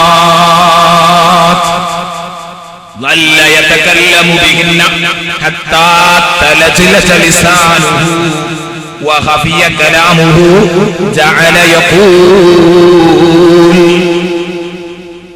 നബി സല്ലല്ലാഹു അലൈഹി വസല്ലം തങ്ങൾ അവസാനം ഒപ്പിച്ചൊപ്പിച്ചു പറഞ്ഞ കലിമത്തുകൾ സലാസു കലിമാത്തിൻ 3 പദങ്ങൾ. നബി തങ്ങൾ അവസാനം അത് സംസാരിക്കുകയായിരുന്നു. എത്രത്തോളം അതുകൊണ്ട് സംസാരിച്ചു കൊണ്ടിരുന്നു. നബിതങ്ങളുടെ നാക്കിങ്ങനെ പെടക്കുന്നുണ്ട്. കൃത്യമായിട്ടല്ല ആ വാക്കുകൾ കിട്ടുന്നത്. സഹാബത്ത് ചെവി വെച്ചൊപ്പിയെടുത്തത് വളരെ ശ്രദ്ധിച്ചു കേട്ട വചനങ്ങൾ. ഹബീബിന്റെ സൗണ്ട് പതുങ്ങിപ്പോയിട്ടുണ്ട്. സൗണ്ട് വേണ്ടതുപോലെ പൊങ്ങുന്നില്ല. വഫാത്താകുകയാണ്. വഫാത്തിനോടടുത്ത സമയത്ത് നബിതങ്ങൾ ഇങ്ങനെ പറയുന്നുണ്ട്. എന്താ ഹബീബ് പറയുന്നത്? ഹബീബ് അസ്വലാ അസ്വലാ, നിസ്കാരത്തിന്റെ കാര്യം നിങ്ങൾ ശ്രദ്ധിക്കണേ, നിസ്കാരത്തിന്റെ കാര്യം നിങ്ങൾ ശ്രദ്ധിക്കണേ എന്ന് ഹബീബാദ്യം പറഞ്ഞു. അതുകൊണ്ട് നിസ്കാരം നിങ്ങളതിന്റെ മഹത്വം കളഞ്ഞു കുളിക്കരുത്, അതിന്റെ ഗൗരവം കണക്കിലെടുക്കാതിരിക്കരുത്. ഒരു റക്അത്ത് പോലും ഖളാഅക്കരുത്, ഒരു റക്അത്ത് പോലും നഷ്ടപ്പെടുത്ത, ഒരു വഖ്ത് പോലും നഷ്ടപ്പെടുത്തരുത് എന്ന് മുഹമ്മദുർ റസൂലുള്ളാഹി സ്വല്ലല്ലാഹു അലൈഹി വസല്ലമ തങ്ങൾ പഠിപ്പിച്ചിട്ട് രണ്ടാമത് അവിടുന്ന് പറയുന്നു, നിങ്ങളുടെ വലതുകരങ്ങൾ ഉടമപ്പെടുത്തിയതിന്റെ കാര്യം നിങ്ങൾ ശ്രദ്ധിക്കണം. അഥവാ നിങ്ങളുടെ അടിമകൾ, നിങ്ങളുടെ കയ്യിലുള്ള അടിമകൾ, നിങ്ങളുടെ കീഴിലുള്ള തൊഴിലാളികൾ, അവർക്ക് ഈ നിയമം ബാധകമാണ്, ശ്രദ്ധിക്കണം. എന്ന് അടിമ ഉടമനം എന്ന സമ്പ്രദായമില്ല. പക്ഷേ ഉദ്യോഗസ്ഥന്മാരെ, തന്റെ തൊഴിലാളിമാരെ, മുതലാളിമാരെ പീഡിപ്പിക്കാൻ പാടില്ല, അവർക്ക് ലീവ് നിഷേധിക്കാൻ പാടില്ല, അവർക്കും ഭാര്യയും കുഞ്ഞുങ്ങളും ഉണ്ടെന്ന ബോധം വേണം. അവർക്ക് ലീവ് കൊടുക്കണം. ജോലിക്ക് ലീവില്ലാതെ പണിയെടുപ്പിക്കുന്ന മുതലാളിമാരുണ്ടാവരുത്. എല്ലായിടത്തും ബാധകമാണ്. നിങ്ങളുടെ കയ്യിലൊതുങ്ങി നിങ്ങൾക്ക് വേണ്ടത് ചെയ്യാൻ നിർബന്ധിക്കപ്പെട്ട ഈ സാധുക്കൾ നിങ്ങളുടെ അടിമകൾ. ലാ തുകല്ലിഫൂഹും മാ ലാ യുതീഖൂൻ, അവർക്കാവതാകാത്ത നിങ്ങൾ അവരോട് കൽപ്പിക്കരുതേ. നബി സല്ലല്ലാഹു അലൈഹി വസല്ലം തങ്ങൾ ഉണർത്തി, അവർക്കാവതാകാത്തത് നിങ്ങൾ അവരോട് കൽപ്പിക്കരുത്, കയ്യാത്ത പണിയെടുപ്പിക്കരുത്. ലാ തുകല്ലഫു നഫ്സുൻ ഇല്ലാ വസ്അഹാ, ഒരൊറ്റ ശരീരത്തോടും അതിനാവതാകുന്നതല്ലാതെ കൽപ്പിക്കാൻ പാടില്ല, കൽപ്പിക്കപ്പെടൂല, കൽപ്പിക്കപ്പെടരുത് എന്ന് നമുക്ക് വിശുദ്ധ ഖുർആനിൽ കാണാൻ കഴിയും. ഒറ്റ ശരീരത്തിനോട് പാടില്ല. അല്ലാഹു ചെയ്യൂല എന്ന് പറഞ്ഞിട്ടുണ്ട്. ലാ യുകല്ലിഫുല്ലാഹു നഫ്സൻ ഇല്ലാ വസ്അഹാ എന്നല്ല, ലാ തുകല്ലഫു നഫ്സുൻ ഇല്ലാ വസ്അഹാ. ഇതെല്ലാവർക്കും ബാധകമാണ്. ആയത്ത് ശരീരത്തോട് പറയുന്നത് കാണാം. ഒറ്റ ശരീരത്തോടും അതിനാവതാകുന്നതല്ലാതെ കൽപ്പിക്കപ്പെടാൻ പറ്റില്ല. ആവതാകാതെ കൽപ്പിച്ചിട്ട് കാര്യമില്ല, നടക്കൂല. ഇത് പറഞ്ഞിട്ട് മൂന്നാമത് ഹബീബ് പറഞ്ഞു, അല്ലാഹ അല്ലാഹ ഫിൻ നിസാ. ഞാൻ പറഞ്ഞത് ഭാര്യമാരുമായുള്ള ഇടപെടൽ ശ്രദ്ധിക്കണം, അവരുമായുള്ള പെരുമാറ്റത്തിൽ ശ്രദ്ധിക്കണം. ഹബീബ് വഫാത്താകുമ്പോ ഒപ്പിച്ചൊപ്പിച്ചു പറഞ്ഞ മൂന്ന് കലിമത്തിലെ ഏറ്റവും ലാസ്റ്റ് പറഞ്ഞ പദം പ്രാധാന്യമുണ്ടതിന്. എന്താ പറഞ്ഞത്? അല്ലാഹ അല്ലാഹ ഫിൻ നിസാ. അല്ലാഹുവിനെ നിങ്ങൾ പേടിക്കണം നിങ്ങളുടെ ഭാര്യമാരുടെ കാര്യത്തിൽ. അല്ലാഹ അല്ലാഹ ഫിൻ നിസാ ഫഇന്നഹുന്ന അവാനിൻ നിംദകും അവാനിൻ ഫീ ഐദീകും അഖദ്തുമൂഹുന്ന ബിഅഹദില്ലാഹ് വസ്തഹലൽതും ഫുറൂജഹുന്ന ബികലിമത്തില്ലാഹ്. തീർച്ചയായിട്ടും നിങ്ങളുടെ കുടുംബിനികൾ ഉണ്ടല്ലോ, നിങ്ങളുടെ ഭാര്യമാരുണ്ടല്ലോ, അവർ നിങ്ങളുടെ കയ്യിൽ അവർ ബദ്ധസ്ഥരാണ്. സംഗതി ശരിയാണ്. നിങ്ങൾ അവരെ കെട്ടിയതോടുകൂടെ അവർ നിങ്ങൾ പറഞ്ഞത് കേൾക്കേണ്ടവരാണ്, നിങ്ങളുടെ കീഴിലാണ്, നിങ്ങൾ അവരുടെ പേരിൽ ആധിപത്യമുള്ളവരാണ്. അർരിജാലു ഖവ്വാമൂന അലൻ നിസാ ബിമാ ഫളലല്ലാഹു ബഅദഹും അലാ ബഅദ്. നിങ്ങളെ അല്ലാഹു അവരെക്കാൾ ശ്രേഷ്ഠമാക്കി ഈ വിഷയത്തിലെന്ന കാരണം കൊണ്ട് നിങ്ങൾക്ക് അവരുടെ മേലിൽ സ്വാധീനമുണ്ട്. ശരിയാണ്. അതുകൊണ്ട് നിങ്ങളുടെ കയ്യിൽ നിങ്ങൾ വിചാരിച്ചത് ചെയ്യിക്കാൻ കഴിയുന്ന പാപങ്ങളാണവർ. നിങ്ങളുടെ കയ്യിൽ പൂർണ്ണ ബന്ധസ്ഥരാണ്, അവർ തടവുകാരാണ്. പക്ഷേ നിങ്ങൾ അവരോട് ഒരിക്കലും അപമര്യാദയായി പെരുമാറാൻ പറ്റില്ല. അവളിപ്പോ എന്റെ കയ്യിൽ ഒതുങ്ങിയിരിക്കുന്നു എന്ന് കരുതി അവളെ പോതിര തല്ല ചെയ്യരുത്. അവൾക്ക് സൗകര്യമുള്ളതൊക്കെ കൊടുക്കുക, സൗകര്യമുള്ളപ്പോ കൊടുക്കുക. പറ്റില്ല. അവകാശങ്ങൾ വകവെച്ചു കൊടുക്കണം. നീതി വകവെച്ചു കൊടുക്കുന്നിടത്ത് അള്ളാഹുവിന്റെ ഹബീബ് എത്ര കണ്ടീഷനായിരുന്നു പ്രിയപ്പെട്ട കൂട്ടുകാരെ. നീതി വകവെച്ചു കൊടുക്കുന്നിടത്ത് വല്ലാത്ത നല്ല ഒരു നിസ്തുലമായ ചിത്രമാണ് റസൂലുള്ളാഹിയുടെ ജീവിതത്തിൽ ഈ വിഷയത്തിൽ നമുക്ക് കിട്ടുന്നത്. സല്ലല്ലാഹു അലൈഹി വസല്ലം തങ്ങൾ ഭാര്യമാരുടെ മുമ്പിൽ ഏതെല്ലാം ഒരു മിനി കരടിയായിട്ടല്ല ജീവിച്ചത്. നമ്മളിൽ പലരും അങ്ങനെയാണ്. കാരണം പകൽ മാന്യനാകുന്നതിൽ അർത്ഥമില്ല. സദസ്സുകളിൽ വരുമ്പോൾ, വേദികളിൽ വരുമ്പോൾ, പുറം ലോകത്തെത്തുമ്പോൾ അവിടെയൊക്കെ തുമ്മന്നഹാസം കാട്ടിയാണ് അവൻ വരിക. നാട്ടിൽ അഹമ്മദാക്കാനെ പറ്റി എല്ലാവർക്കും നല്ല അഭിപ്രായമാണ്. നാട്ടിൽ അഹമ്മദാക്കാനെ കുറിച്ച് ചോദിച്ചാൽ നല്ല മനുഷ്യനാണ്, അയൽക്കാർക്ക് നല്ല മനുഷ്യനാണ്, നാട്ടുകാർക്ക് നല്ല മനുഷ്യനാണ്. പുറത്തിറങ്ങിയാൽ എന്താണ് അയാൾ ചിരിക്കാതെ ഷാമാക്കാന്റെ ശരിയായ സ്വഭാവം കെട്ടിയോളെന്ന് എന്താ സംഗതിയൊക്കെ ശരിയാ. പക്ഷെ വീട്ടിലെത്തിയ ഒരു കരടിയാണ്, ഒരു മിനി സിംഹമാണ്. ഇതാണ് പറഞ്ഞതിന്റെ ആശയം. ഇൻഷാ അല്ലാഹ് ബാധ്യതകൾ വിശദമായി ഞാൻ നാളെ ചർച്ച ചെയ്യും. ഇത് പറഞ്ഞതിന്റെ ആശയം ആ ഭാര്യമാരോടുകൂടെ സ്നേഹത്തോടുകൂടെ വർത്തിക്കുന്ന ഒരവസ്ഥ ഇതുണ്ടാവണം. അങ്ങനെ അങ്ങനെ പോക്കിരിയായി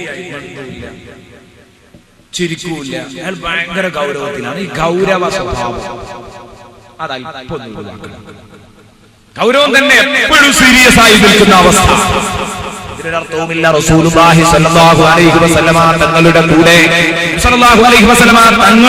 തങ്ങളുടെ കൂടെ തന്റെ പ്രിയപ്പെട്ട ഭക്തിമാർക്ക് മുഴുവൻ സ്വാതന്ത്ര്യവും കാണാൻ കഴിയും. എല്ലാ സ്വാതന്ത്ര്യവും സ്വല്ലല്ലാഹു അലൈഹി വസല്ലമ തങ്ങളിൽ നിന്ന് അവർക്ക് ലഭിച്ചിരുന്നു. ഒരു ചെലവിന്റെ കാര്യത്തിൽ മാത്രമല്ല, പെരുമാറ്റത്തിന്റെ കാര്യത്തിൽ മാത്രമല്ല, കേസുമത്യം പറയുന്നിടത്ത് വരെ അവർക്ക് അങ്ങനെയുള്ള ഒരു സ്വാതന്ത്ര്യം ലഭിച്ചതായിട്ട് നമുക്ക് കാണാൻ കഴിയും. അല്ലാഹുവിന്റെ ഹബീബും ബഹുമാനപ്പെട്ട ബീവി ആയിഷയും റളിയല്ലാഹു അൻഹാ തമ്മിലൊരു ചെറിയ സൗന്ദര്യ പിണക്കമുണ്ടായത് ബഹുമാനപ്പെട്ട ബീവി ആയിഷ തന്നെ പറയുന്നു. കാന ബൈനി വബൈന റസൂലില്ലാഹി കലാം. എന്റെയും നബി തങ്ങളുടെയും ഇടയിൽ ഒരു ചെറിയ സൗന്ദര്യ പിണക്കമുണ്ടായി. ഒന്നോ രണ്ടോ അങ്ങോ പറഞ്ഞ് ഞങ്ങൾ പിണങ്ങിപ്പോയി. ഇത് ഭാര്യാഭർത്തൃ ബന്ധത്തിലായതുകൊണ്ട്, ദമ്പതികൾ തമ്മിലുള്ള വഴക്കായതുകൊണ്ട് എന്റെ കൂട്ടുകാർ തെറ്റിദ്ധരിക്കില്ലെന്ന് എനിക്കറിയാം. അതുകൊണ്ടാണ് ഞാൻ ഇത്രയും ധൈര്യത്തോടെ പറഞ്ഞത്. കല്യാണം കഴിഞ്ഞ സഹോദരന്മാർക്ക് ചെറുപ്പക്കാരുണ്ടാവും റസൂലുള്ളാഹിയോട് പിണങ്ങിയേക്ക്. ഇത് സ്വാഭാവികത മാത്രമാണ്. ഇണകൾ തമ്മിൽ പിണങ്ങാന്നുള്ളത് സ്വാഭാവികമാണ്. കാരണം ഈ സദസ്സിൽ കല്യാണം കഴിഞ്ഞിട്ട് ഒരു 6 മാസമെങ്കിലും പ്രായമായവരാണ് എന്റെ ശബ്ദം കേൾക്കുന്നതെങ്കിൽ അവർക്കാർക്കും ഇത് സംശയം.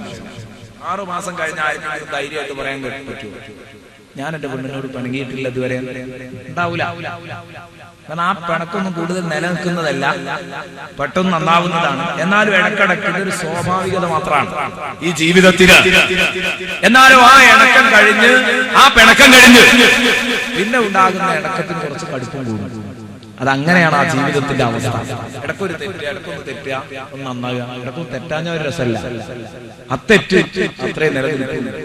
അപ്പൊ അതൊക്കെ ഇടക്കിടക്ക് ഉണ്ടാകുന്നതാണ്. ചെറിയ സംസാരത്തിൽ ജീവിതത്തിൽ അങ്ങോട്ടും ഇങ്ങോട്ടും ഒക്കെ ഉണ്ടായി പോകുന്നതാണ്. അതേ രൂപത്തിൽ ആയിഷ പറഞ്ഞു വന്നത് നബിതങ്ങളിൽ ശരിക്ക് നീതി വകവെച്ചു കൊടുക്കാൻ ആയിഷ. ആരാ നബിതങ്ങൾ? മക്കത്തെ എല്ലാം അല്ലേ ഹബീബ് മുഹമ്മദ് മുസ്തഫ. ലോകത്തിന്റെ എല്ലാം അല്ലേ ഹബീബ് മുഹമ്മദ് മുസ്തഫ. ഞാനൊരു മധ്യസ്ഥനെയും തീരുമാനിച്ചു തരാം.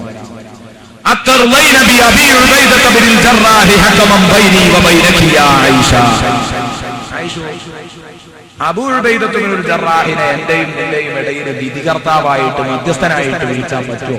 കേസൊക്കെ മധ്യം പറയാൻ നല്ല ആളാണ്. വിഷയങ്ങൾ അങ്ങോട്ട് അന്വേഷിച്ചാൽ കൃത്യമായിട്ട് പറയാൻ കഴിയുന്ന ആളാണ്. അദ്ദേഹത്തെ മധ്യസ്ഥത്തിന് വിളിച്ചാൽ അത് സ്വീകരിക്കാൻ നിനക്ക് പറ്റുമോ എന്ന് ചോദിച്ചപ്പോ ആയിഷ ബീവി പറഞ്ഞത്ര, പറ്റില്ല നബിയേ, പറ്റില്ല. ലാ യാ റസൂലല്ലാഹ്. നബി തങ്ങൾ ചോദിച്ചു, എന്താ പറ്റാതിരിക്കാനുള്ള കാരണം തുറന്നു പറയണം. പറ്റാതിരിക്കാനുള്ള കാരണം തുറന്നു പറയണം. ഒരാളെ അയോഗ്യനായെന്ന് പ്രഖ്യാപിച്ചാൽ പോരാ. എന്തുകൊണ്ട് അബൂ ഉബൈദത്ത് ബിനുൽ ജറാഹിനെ പറ്റില്ല? അപ്പോഴാണ് ബീവി ആയിഷ പറഞ്ഞത്, ഇന്നഹു റഖീഖുൽ ഖൽബി യാ റസൂലല്ലാഹ്. നബിയേ, അവിടുന്ന് കട്ടി കുറഞ്ഞ മനസ്സിന്റെ ഉടമയാണ്. മനക്കരുത്ത് പോരാ. സത്യം പറയാൻ വരുന്ന ആള് നബി, ഞാൻ പറഞ്ഞു കേൾക്കണം, നിങ്ങൾ പറഞ്ഞു കേൾക്കണം, എന്നിട്ട് മൂപ്പര് അതിന്റെ ന്യൂട്രൽ എന്നിട്ടൊന്ന് ചിന്തിക്കണം, എന്നിട്ട് വിധി പറയണം. അങ്ങനത്തെ പഠിക്ക് പറ്റും. ഇത് നിങ്ങൾ അബൂ ഉബൈദത്ത് ഇബ്നുൽ ജറാഹിനെയാണ് പഠിച്ചു കൊണ്ടിരുന്നതെങ്കിൽ കൊണ്ടുവരണ്ട. അതിന് മുമ്പ് തന്നെ ഞാൻ വിധിയാണ് പറഞ്ഞുതരാം. അദ്ദേഹത്തിന്റെ വിധി നിങ്ങൾക്ക് അനുകൂലമായിരിക്കും നബിയേ. ഞാൻ ഇപ്പൊ തന്നെ പറഞ്ഞു തരാം, അദ്ദേഹത്തിന്റെ വിധി നിങ്ങൾക്ക് അനുകൂലമായിരിക്കും. എന്തേ നബി സല്ലല്ലാഹു അലൈഹി വസല്ലം പറഞ്ഞു? ഞാൻ പറഞ്ഞതാണ് കേട്ടോ. എന്താ എന്റെ മേക്ക് ഇങ്ങോട്ട് കയറുന്നു? അതല്ല, ഞങ്ങളൊക്കെ ആണെങ്കിൽ പറയാം, പറഞ്ഞതാണ് കേട്ടോ. ഇതിനപ്പം വേണം എങ്ങനെ ഒരവസരം തിന്നുപോയതാ, എന്നിട്ട് ഇതിനൊന്നും സൗകര്യമല്ലേ എന്നായിരിക്കും നമ്മുടെ ചോദ്യം. നബി തങ്ങൾ പറഞ്ഞു, ആയിഷ പൂർണ്ണ സ്വാതന്ത്ര്യം നിനക്ക് ആളെ തരുന്നത്. ഇത് പറഞ്ഞു നിങ്ങൾ അത്ഭുതപ്പെടരുത്. സംഭവം പറയുമ്പോൾ അതിലുള്ള കൺഫ്യൂഷൻ തീർക്കണം. ഇത് പറയുമ്പോ അത്ഭുതപ്പെടരുത്. നബി സല്ലല്ലാഹു അലൈഹി വസല്ലമ തങ്ങളോട് ആയിഷ ബീവി എന്തെങ്ങനെ പറഞ്ഞത്? ആയിഷ ബീവിക്ക് ഉറപ്പാണ് അബൂ ഉബൈദ ഇബ്നുൽ ജറാഹ് ആരാള് തന്റെ വാപ്പാന്റെ തല റസൂലുള്ളാഹിക്ക് വേണ്ടി ഇതെടുത്തു കൊണ്ടുവന്ന ആളാണ്. ജറാഹിന്റെ തല ആ വാപ്പനെ പോലും കൂസാത്ത ഈ അബൂ ഉബൈദ റസൂലുള്ളാഹിയും ഭാര്യയും തമ്മിലൊരു പ്രശ്നത്തിൽ നിൽക്കുമ്പോ എന്തായാലും റസൂലുള്ളാഹിന്റെ ഭാര്യ നിൽക്കുള്ളൂ ഭാര്യക്ക് ഉറപ്പാണ്. ഭാര്യ അതിന് കാരണം പറഞ്ഞു, വേണ്ടത്ര മനക്കരുത്ത് പോരെ നബി, അതിനൊക്കെ അങ്ങനത്തെ പോലെ ആവണം. നബി തങ്ങൾ പറഞ്ഞു, ആയിഷ പൂർണ്ണ സ്വാതന്ത്ര്യം നിനക്കാണ്, നിനക്ക് വിട്ടു തന്നു. ഈ വിഷയത്തിൽ ഫുൾ ഫ്രീഡം നിനക്ക് നൽകി. തെരഞ്ഞെടുത്തോ, പറ്റിയ പറ്റിയ മധ്യസ്ഥന്മാരെ പറയാം. പക്ഷേ അതിന്റെ മുമ്പ് ഒരൊറ്റ വാക്കും കൂടെ എന്റെ വക ഞാൻ പറയട്ടെ. എന്റെ ഭാഗത്തു നിന്നൊരു ചെറിയ ആളെ നിർണയിക്കുന്ന കാര്യം, ഒരു സെലക്ഷൻ ഞാൻ തന്നെ നടത്താം. അത് പറ്റില്ലെങ്കിൽ നിനക്ക് തള്ളിക്കളയാം.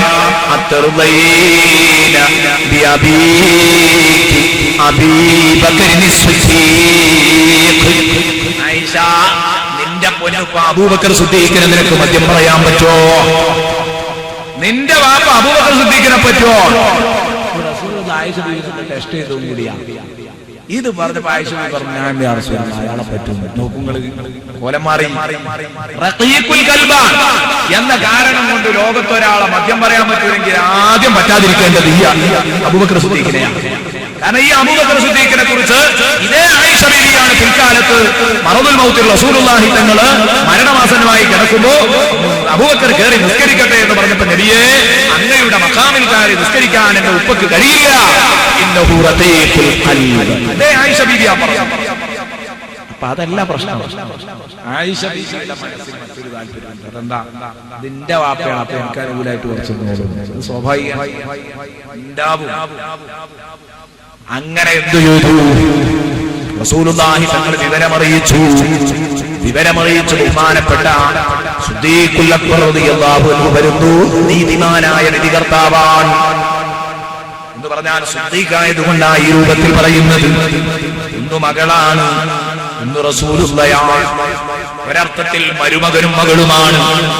രണ്ടുപേരുടെയും ഇടയിൽ നിന്നു. അബൂ ഉബൈദയായിരുന്നെങ്കിൽ ഒരു പക്ഷേ അങ്ങനെ മറയില്ലാതെ എന്ന് നിൽക്കാൻ പ്രയാസമായിരിക്കും. നാം മറയില്ലാതെ രണ്ടുപേരുടെയും ഇടയിൽ നിൽക്കാം. അങ്ങനെ നബി തങ്ങൾ എഴുന്നേറ്റിട്ട് പറഞ്ഞു, ആയിഷ, നിനക്ക് പറയാനുള്ളത് പറഞ്ഞോ ആയിഷ. പാപ്പാനോട് പറയാനുള്ള കേസ് നീ അവതരിപ്പിക്കാനുള്ളത് നീ അവതരിപ്പിച്ചോ. അവിടെ ഫസ്റ്റ് ചാൻസ് കൊടുക്കുക. അതാ പറഞ്ഞ നബി തങ്ങളുടെ ജീവിതം അങ്ങനെയാണ്. നബി തങ്ങൾക്ക് ഇതൊക്കെ വേണം. നമ്മക്ക് തന്നെ അത്യാവശ്യമൊക്കെ നിലനിൽക്കുന്നുണ്ടെങ്കിൽ നമ്മളൊക്കെ ഇപ്പൊ എന്താ വെച്ചാൽ കുറച്ചൊക്കെ ഒന്ന് ഒതുങ്ങണ കുറെ സ്ത്രീധനം വാങ്ങി വിചാരിച്ചിട്ടല്ലേ. ഇതെങ്ങനെ പിരിച്ചിടാൻ കഴിയില്ല വിചാരിച്ചിട്ടാ? അല്ലെങ്കിൽ നമ്മളെ ഇറങ്ങി നടന്നോ അറിയില്ല. ഇറങ്ങി നടന്നോന്ന് പറയും. ഒരു നിലയ്ക്ക് സ്ത്രീധനം ആ നിലക്ക് ചിന്തിക്കുമ്പോൾ പെണ്ണുങ്ങളുടെ നിലനിൽപ്പിനൊരു ആവശ്യം, ചെറിയ തോതിലുള്ള എന്തെങ്കിലും അതും ഇല്ലാത്ത അവസ്ഥ, അതും ഇല്ലെങ്കിൽ എന്തായാലും എന്താ കണ്ട കാര്യം എപ്പോഴും പറഞ്ഞേക്കാം. ഇറങ്ങിക്കോ, നടന്നോ. എങ്കിൽ എത്ര വക വെച്ച് കൊടുത്തു, എത്ര താന്നു കൊടുക്കുന്നു. നബി തങ്ങൾ പറഞ്ഞു, ആയിഷ പറഞ്ഞോ. അപ്പൊ ആയിഷ ബീവി പറഞ്ഞു നബി നിങ്ങൾ എന്നെ ആദ്യം പറഞ്ഞു. ആയിഷ ബീവി പറഞ്ഞു അപ്പൊ എന്റെ മനസ്സിൽ വേറൊരു താല്പര്യം ഉണ്ട്, അതുകൊണ്ടാണ് ഞാൻ അങ്ങനെ പറഞ്ഞതും കൂടെ ആയിഷ ബീവി പറഞ്ഞു. എന്താന്ന് പുറത്തേക്ക് പറഞ്ഞിട്ടില്ല, എന്റെ നഫ്സിൽ ഒന്നുണ്ട് എന്ന് പറഞ്ഞു. എന്താ നമുക്ക് തിരിയല്ലോ. റസൂലുള്ളാഹിക്ക് ഒന്നാമത്തെ അവസരം കൊടുത്തു. എന്താ കാരണം? നബി എത്ര ഡോസിലാ വിഷയം അവതരിപ്പിക്കാന്ന് അറിയില്ല, അതിനെ മറികടക്കുന്ന രൂപത്തിൽ പറയേണ്ടി വരും. രണ്ടാമത്തെ അപ്പൊ എത്ര റസൂലുള്ളാഹി പറയുമെന്ന് അറിയണമല്ലോ. അവസരം കൊടുത്തു. വിധങ്ങൾക്ക് അവസരം കൊടുക്കുമ്പോ അല്ലാഹുവിന്റെ ഹബീബ് എഴുന്നേറ്റെന്ന് പറയാൻ തുടങ്ങി. അവൾ ഇങ്ങനെയും ഇങ്ങനെയും ഇങ്ങനെയും ഒക്കെ ചെയ്തു പറഞ്ഞു എന്നൊക്കെ നബി സല്ലല്ലാഹു അലൈഹി വസല്ലം പറയുമ്പോ ഞങ്ങൾ തമ്മിലുണ്ടായ പ്രശ്നം ഇതാണ് എന്ന് പറഞ്ഞപ്പോ ചെയ്തതെല്ലാം കൂടെ പറയാൻ ഒരുങ്ങിയപ്പോ ബഹുമാനപ്പെട്ട ബീവി ആയിഷയ്ക്ക് പേടിയായി. പഠിച്ചവനെ, അല്ലാഹുവിന്റെ ഹബീബെങ്ങാനും ഇതില് കൂടെ അല്ലാഹുവിന്റെ ഹബീബിന്റെ വിവരണം കേട്ട് എന്റെ ഉപ്പാക്കെങ്ങാനും ചൂട് കയറിയാൽ, ബഹുമാനപ്പെട്ട ആയിഷ ബീവി ചിന്തിക്കുന്നു, എന്റെ ഉപ്പാക്കെങ്ങാനും ചൂട് കയറിയാൽ പഠിച്ചവനെ നല്ലതിനാവൂലല്ലോ. അപ്പൊ എണീറ്റിട്ട് റസൂലുള്ളാഹിനെ തടുപ്പിച്ചു. വളരെ മാന്യമായ ഭാഷയിൽ റസൂലുള്ളാഹിനെ ഒന്ന് തടുപ്പിച്ചു. എങ്ങനെയാണ് ആ തടുപ്പിച്ചത്? യഖ്സിദ് യാ റസൂലല്ലാഹ്, യഖ്സിദ് യാ റസൂലല്ലാഹ്. നബിയേ, നിങ്ങൾ ഉള്ളതൊക്കെ പാടെ പറയില്ല, കുറച്ചൊന്ന് ലിമിറ്റ് ചെയ്യുന്നതാണ് ഇതിന്റെ അർത്ഥം. നബിയെ കുറച്ചൊന്ന് ലിമിറ്റ് ചെയ്യണം, കുറച്ചൊന്ന് മിതമായി പറയൂ. നബിയെ നല്ലത് അങ്ങനെ തന്നെ പറയുന്നു. ചൂട് കയറിയ ബുദ്ധിമുട്ടാണ് എന്താ പറഞ്ഞതിന്റെ അർത്ഥം. പക്ഷേ നേരെ ആ പദത്തിന്റെ അർത്ഥം എന്ന് വെക്കുമ്പോ കുറച്ച് ഗൗരവമുണ്ട്. അതിന് ലിമിറ്റ് വേണം. നബിയെ അപ്പോഴേ ബഹുമാനപ്പെട്ട അബൂബക്കർ സിദ്ദീഖ് ചാടി എഴുന്നേറ്റു. അബൂബക്കർ സിദ്ദീഖ് ചാടി എഴുന്നേറ്റിട്ട് അബൂബക്കർ സിദ്ദീഖ് ഒന്നങ്ങ് കൊടുത്തപ്പോ പറഞ്ഞ വാക്കുണ്ട്. അബൂബക്കർ സിദ്ദീഖ് അതഖൂലി യാ ബിൻത ഉമ്മി റുമാൻ അതഖൂലീന ലിറസൂലില്ലാഹി സ്വല്ലല്ലാഹു അലൈഹി വസല്ലം യഖ്സിദ് ഇദാ ലം യഖ്സിദ് ഫമൻ യഖ്സിദു ഫീ ഹാദിഹി ദുനിയ. ആയിഷ, നീ അല്ലാഹുവിന്റെ റസൂലിനോട് ലിമിറ്റ് പാലിക്കണമെന്ന് പറയേ.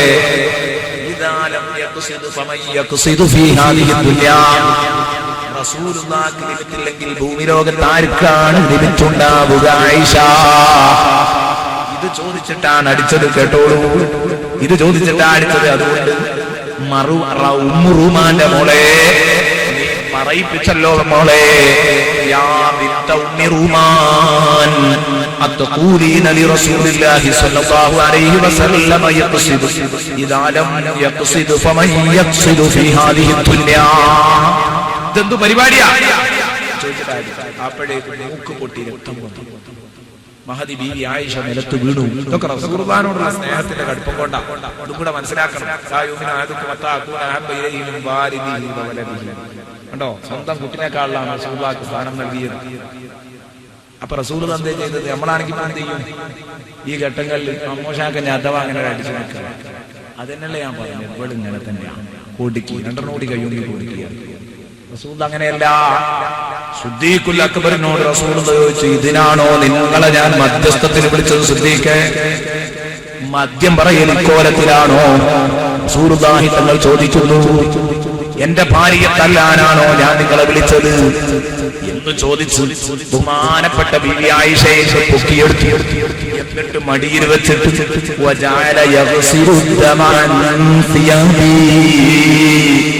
ആയിഷ ബീവി പറയുന്നു, എന്റെ വസ്ത്രത്തിലൂടെ ഒലിച്ചിറങ്ങിയ രക്തം ഹബീബ് തന്റെ കൈകൊണ്ടങ്ങനെ കഴുകി വൃത്തിയാക്കി തരുന്നു. വെള്ളമെടുത്ത് അത് കഴുകി വൃത്തിയാക്കി തരുമ്പോ എന്റെയും ഹബീബിന്റെയും പിണക്കം പൂർണ്ണമായി മാറിപ്പോയി. ഭാര്യ ഭർത്താക്കന്മാരുടെ പിണക്കം അത്രയേ ഉള്ളൂ. അത് കഴിഞ്ഞു. ഞങ്ങൾ തമ്മിൽ നന്നായി. റസൂലുള്ളാഹി തങ്ങൾ ആ ചോര എന്റെ ശരീരത്തിൽ നിന്ന് നീക്കുമ്പോ, എന്റെ രക്തം എന്റെ ശരീരത്തിൽ നിന്ന് നീക്കുമ്പോ ഹബീബ് കരഞ്ഞുകൊണ്ട് എന്നോട് ചോദിച്ചു, ആയിഷ, വേണ്ടിയിരുന്നോ ഈ പൊല്ലാപ്പൊക്കെ? ബഹുമാനപ്പെട്ട അബൂ ഉബൈദ ഇബ്നുൽ ജറാഹ് ആയിരുന്നു മധ്യസ്ഥനെങ്കിൽ എത്ര നന്നായിരുന്നു. ഉടനെ തന്നെ ആയിഷ ബീവി പറയുന്നു, 100 വട്ടം ഞാൻ ചിന്തിച്ചു പോയി, മതിയായിരുന്നു, അബൂ ഉബൈദ മതിയായിരുന്നു. എന്നാൽ ഏറ്റവും ചുരുങ്ങിയത് തല്ലെങ്കിലും എനിക്ക് കൊള്ളില്ലായിരുന്നു. വാപ്പ ആയതുകൊണ്ടാണല്ലോ അങ്ങനെ ഔദ്യോഗികമായിട്ട് അയച്ചത്. വാപ്പല്ലെങ്കിൽ എന്തായാലും തല്ലൂരല്ലോ, വിരിഞ്ഞിപ്പോ ആർക്കോട്ടെ തല്ലു കൊള്ളണ്ടില്ല എന്നല്ലോ ചിന്തിച്ചു പോയി. ഞാൻ പറഞ്ഞത് അവിടെ ഒക്കെ കണ്ടില്ലേ, റസൂലുള്ളാഹി സ്വല്ലല്ലാഹു അലൈഹി വസല്ലം ഭാര്യയ്ക്ക് അവളുടേതായ അവകാശം ഓരോ ചലനത്തിലും നമ്മൾ കണ്ടുകഴിഞ്ഞു. ഓരോ ചലനത്തിലും ഹബീബ് മുഹമ്മദ് മുസ്തഫ സ്വല്ലല്ലാഹു അലൈഹി വസല്ലം കരടിയായിട്ടുള്ള നിൽപ്പല്ല. നമ്മളിൽ പലരുടെയും അവസ്ഥ അങ്ങനെ ഉണ്ട്. അതുകൊണ്ടാണ് ഞാൻ പറഞ്ഞത് ഒരിക്കലും ഇതുണ്ടാവില്ല, ഇതൊരു ചീത്ത സ്വഭാവമാണ്. അതുകൊണ്ടാണ് ഫാത്തിമ ബിൻത് ഖൈസ് എന്ന് പറഞ്ഞ ഫാത്തിമ ബീവി റസൂലുള്ളാഹി സ്വല്ലല്ലാഹു അലൈഹി വസല്ലമയുടെ അടുത്തേക്ക് വന്നു. എന്തിന്? ഒരു വിവാഹാലോചനയായിട്ട് വന്നതാ. ഫാത്തിമ ബിൻത് ഖൈസ് ആദ്യത്തെ ഭർത്താവ് ഒഴിവാക്കി റസൂലുള്ളാഹി സ്വല്ലല്ലാഹു അലൈഹി വസല്ലമയുടെ അടുത്ത് വന്നിട്ട് ചോദിച്ചു, നബിയെ, എന്നെപ്പ രണ്ടാള് കെട്ട് പറയുന്നു. ഒന്നിന്റെ ദുരന്തം ശരിക്കും അറിഞ്ഞതാ. ഒരു ഭർത്താവിന്റെ കൂടെ പോയി അത് ഒക്കാതെ പരസ്പരം തീർന്നു പോന്നതാ. അങ്ങനെ പോകുന്ന ഫാത്തിമ ബീവി റസൂലുള്ളാഹിന്റെ അടുത്ത് എന്നിട്ട് ചോദിക്കുക, ഫാത്തിമ ബിൻത് ഖൈസാണ്, ഖൈസിന്റെ മകൾ ഫാത്തിമ. നബി തങ്ങളോട് എന്നെ മുആവിയും കെട്ട് പറയുന്നു, അബൂ ജഹ്ലും കെട്ട് പറയുന്നു. ഈ കൂട്ടത്തിൽ ആരെയാ നിങ്ങൾ നിർദ്ദേശിക്കുന്നത്? അതിനനുസരിച്ച് കാര്യങ്ങൾ മുന്നോട്ട് നീക്കുന്നു. അറിഞ്ഞെന്തായാലും ആലോചിച്ച് ഇത് ചെയ്യുള്ളൂ എന്നുള്ളത് ഫാത്തിമ ബിൻത് ഖൈസ് എന്ന് പറഞ്ഞപ്പോൾ റസൂലുള്ളാഹി തങ്ങൾ പറഞ്ഞ മറുപടി എന്താ? അവരെ രണ്ടാളെയും പറ്റൂല. അമ്മാ മുആവിയതു ഫസഅലൂക് വഅമ്മാ അബുൽ ജഹ്ദ് ഫദറാബുൻ ലിന്നിസാ. മുആവിയ ഒരു പരമദരിദ്രനാണ്. അബുൽ ജഹ്മോ വടി ഭാര്യമാരുടെ ശരീരത്തിൽ നിന്ന് എടുക്കൂല. എന്ന് ഒരു റിപ്പോർട്ട്. മറ്റൊരു റിപ്പോർട്ടിൽ പെണ്ണുങ്ങളെ തല്ലി ചതക്കുന്നയാളാണ്. ഈ ഹദീസ് പിടിച്ചിട്ടാണ് പണ്ഡിതന്മാർ പറഞ്ഞത് വിവാഹാലോചനയിൽ ഗീബത്ത് പറയൽ നിർബന്ധമാണ്. വിവാഹാലോചനയുടെ സമയത്ത് ഗീബത്ത് പറയൽ നിർബന്ധമാണ്. കാരണം എന്താ? ചില പുരുഷന്മാരുടെ കൂടെ നിന്ന് പൊറുപ്പിക്കാൻ കഴിയൂല. അതുകൊണ്ട് ആദ്യം നിങ്ങൾക്കത് അറിയോ, നിങ്ങളുടെ സുഹൃത്തിന്റെ പെൺകുട്ടിയെ നിങ്ങളുടെ തൊട്ടടുത്തുള്ള അയൽവാസി അല്ലെങ്കിൽ നാട്ടുകാരനായ ഒരു ചെറുപ്പക്കാരനോട് കെട്ടിക്കുന്നു. ഇവൻ 24 മണിക്കൂറും വെള്ളത്തിലായിരിക്കും, ഇവൻ ദുസ്വഭാവിയാണ്, ഇവന്റെ കൂടെ നിന്നു പോകാൻ കഴിയില്ല എങ്കിൽ പറയണം. ദരിദ്രനായ മുആവിയെ കുറിച്ച് നബി പറയാൻ കാരണം, സെറ്റപ്പുള്ള കുടുംബത്തിൽ വളർന്ന ഫാത്തിമ ബിൻത് ഖൈസിന് ആ ദരിദ്രന്റെ വീട്ടിൽ ജീവിക്കാൻ പ്രയാസമുണ്ടാകും. അപ്പോൾ അവർക്ക് തമ്മിൽ ഇടയിലുള്ള മാനസിക പൊരുത്തം തകരും. അത് വേണ്ട. ആദ്യം തന്നെ ആ വയ്യാവേലി വേണ്ടാന്ന് കരുതിയിട്ട് നിനക്ക് പറ്റിയൊരു ചുറ്റുപാടല്ല, സെറ്റപ്പല്ല മോളെ ആ വീട്ടിൽ. ഈ അങ്ങോട്ട് പോകണ്ട, പരമദരിദ്രൻ നിന്നോട് അവിടെ ജീവിക്കാൻ കഴിയില്ല. ഒരു പക്ഷേ ആദ്യ ഭർത്താവുമായിട്ട് പോകുന്നതിന്റെയും കാരണം തന്നെ ആയിരിക്കാം. അതുകൊണ്ടായിരിക്കാം നമ്മൾ ഇങ്ങനെ പറയാൻ കാരണം. അബൂൽ ജഹ്ലിനെ കുറിച്ച് വ്യക്തമായി പോകണ്ട. അപ്പൊ ഈ രൂപത്തിൽ പെണ്ണുങ്ങളെ അങ്ങേറ്റത്തെ വെറുപ്പായിരിക്കും. എത്രയോ ആളുകളുണ്ട് ചേണ്ട മുട്ടും പോലെ പെണ്ണുങ്ങളെ ഒരു ഉളുപ്പുമില്ലാത്തവരാണ്. ഒരു കാരണവശാലും ഭാര്യമാരെ തല്ലാൻ പാടില്ല. ഏതെങ്കിലുമൊക്കെ സഹോദരിമാർക്ക് പക്ഷെ അത് കേൾക്കുന്നവരുണ്ടാവും, ഇരിക്കണോലെ കൂട്ടത്തിൽ തല്ലുന്നവരുണ്ടാവും. നിങ്ങളിങ്ങനെ പറയണ്ടാവുമെങ്കിൽ ഒന്നും കൂടി ഉഷാറാക്കി പറയും. ആയത്തോ ഇതൊക്കെ ഓതാളോടത്തോളം ഓടിക്കോളി. കാരണം തല്ല് കിട്ടി മടുക്കുകയാണ്. അങ്ങനെ കുറെ വെറുതെ എത്ര വൃത്തികെട്ട ഏർപ്പാടാണ്, എത്ര വൃത്തികെട്ട ഏർപ്പാടാണ്. വളരെ ആക്ഷേപിച്ചുകൊണ്ടാ പറഞ്ഞത്. നേരം വെളുത്ത് വൈകുന്നേരം വരെ പൂത്തിനെ തല്ലും പോലെ തല്ലും. വൈകുന്നേരം നിങ്ങളുടെ ആവശ്യ നിർവഹണത്തിന് വേണ്ടി അവളെ സമീപിക്കുകയും ചെയ്യും. ഒരു ഹദീസിൽ കാണാം. ഈ രൂപത്തിൽ നിങ്ങൾ ആവരുത്. ഇൻഷാ അല്ലാഹ് സഹോദരിമാരോടൊരു കാര്യവും കൂടെ എനിക്ക് പറയാൻ, സുഖം ഉണ്ടാവും. നാളെ നിങ്ങൾക്ക് വലിയൊരു സുഖമൊന്നും ഉണ്ടാവില്ല. കാര്യങ്ങൾ ഇൻഷാ അല്ലാഹ് തികച്ചും നമുക്ക് പറയാം. എത്രമാത്രം ഗൗരവമുള്ളതാണ് ഒരു ഭാര്യയ്ക്ക് ഭർത്താവിനോടുള്ള ബാധ്യത. അതുപോലെ ഭർത്താവിന്റെ ഹുക്കൂക്കുകൾ ഇൻഷാ അല്ലാഹ് പരമാവധി പറയുക നാളെ തന്നെയാണ്. ഇന്ന് ഞാൻ മൊത്തത്തിൽ ആ വിഷയങ്ങളെ ഒന്ന് വിലയിരുത്താൻ വേണ്ടി മാത്രമാണ് എന്റെ സമയം ഞാൻ ചെലവഴിച്ചത്. അതുകൊണ്ട് എന്റെ കൂട്ടുകാർ, സഹോദരന്മാർ, ഗൗരവത്തോടുകൂടെ ഈ വിഷയത്തെ കാണണം. നിബിധങ്ങൾ പറഞ്ഞു, ഖൈറുക്കും ഖൈറുക്കും ലിയഹ്ലിഹി, നിങ്ങളുടെ കൂട്ടത്തിൽ ഏറ്റവും നല്ലവൻ ഖൈറുക്കും ലിയഹ്ലിഹി, നിങ്ങളുടെ കുടുംബത്തിന് നല്ലവനാണ്. നേരത്തെ നമ്മൾ പറഞ്ഞ ഹദീസ് പൂർത്തിയാക്കിയിട്ടില്ല. ഏത് നബി സല്ലല്ലാഹു അലൈഹി വസല്ലം മരിക്കുന്ന സമയത്ത്, വഫാത്താകുന്ന സമയത്ത് ഒപ്പിച്ചു പറഞ്ഞ മൂന്നാമത്തെ കലിമത്ത്, നിങ്ങൾ പെണ്ണുങ്ങളുടെ കാര്യത്തിൽ അല്ലാഹുവിനെ പേടിക്കണം. നിങ്ങളുടെ ഭാര്യമാരുടെ കാര്യത്തിൽ അവർ നിങ്ങളുടെ അടുത്ത് ബന്ധസ്ഥരാണ്, അത് കരുതി അവരെ തല്ലരുത്, കുതിരെ തല്ലരുത്, പീഡിപ്പിക്കരുത്. അവരെ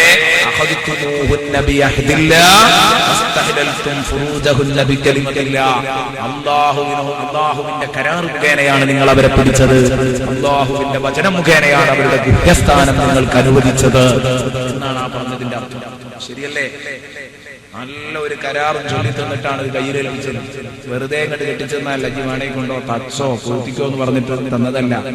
ശരിക്ക് അതാണ് അല്ലാഹുവിന്റെ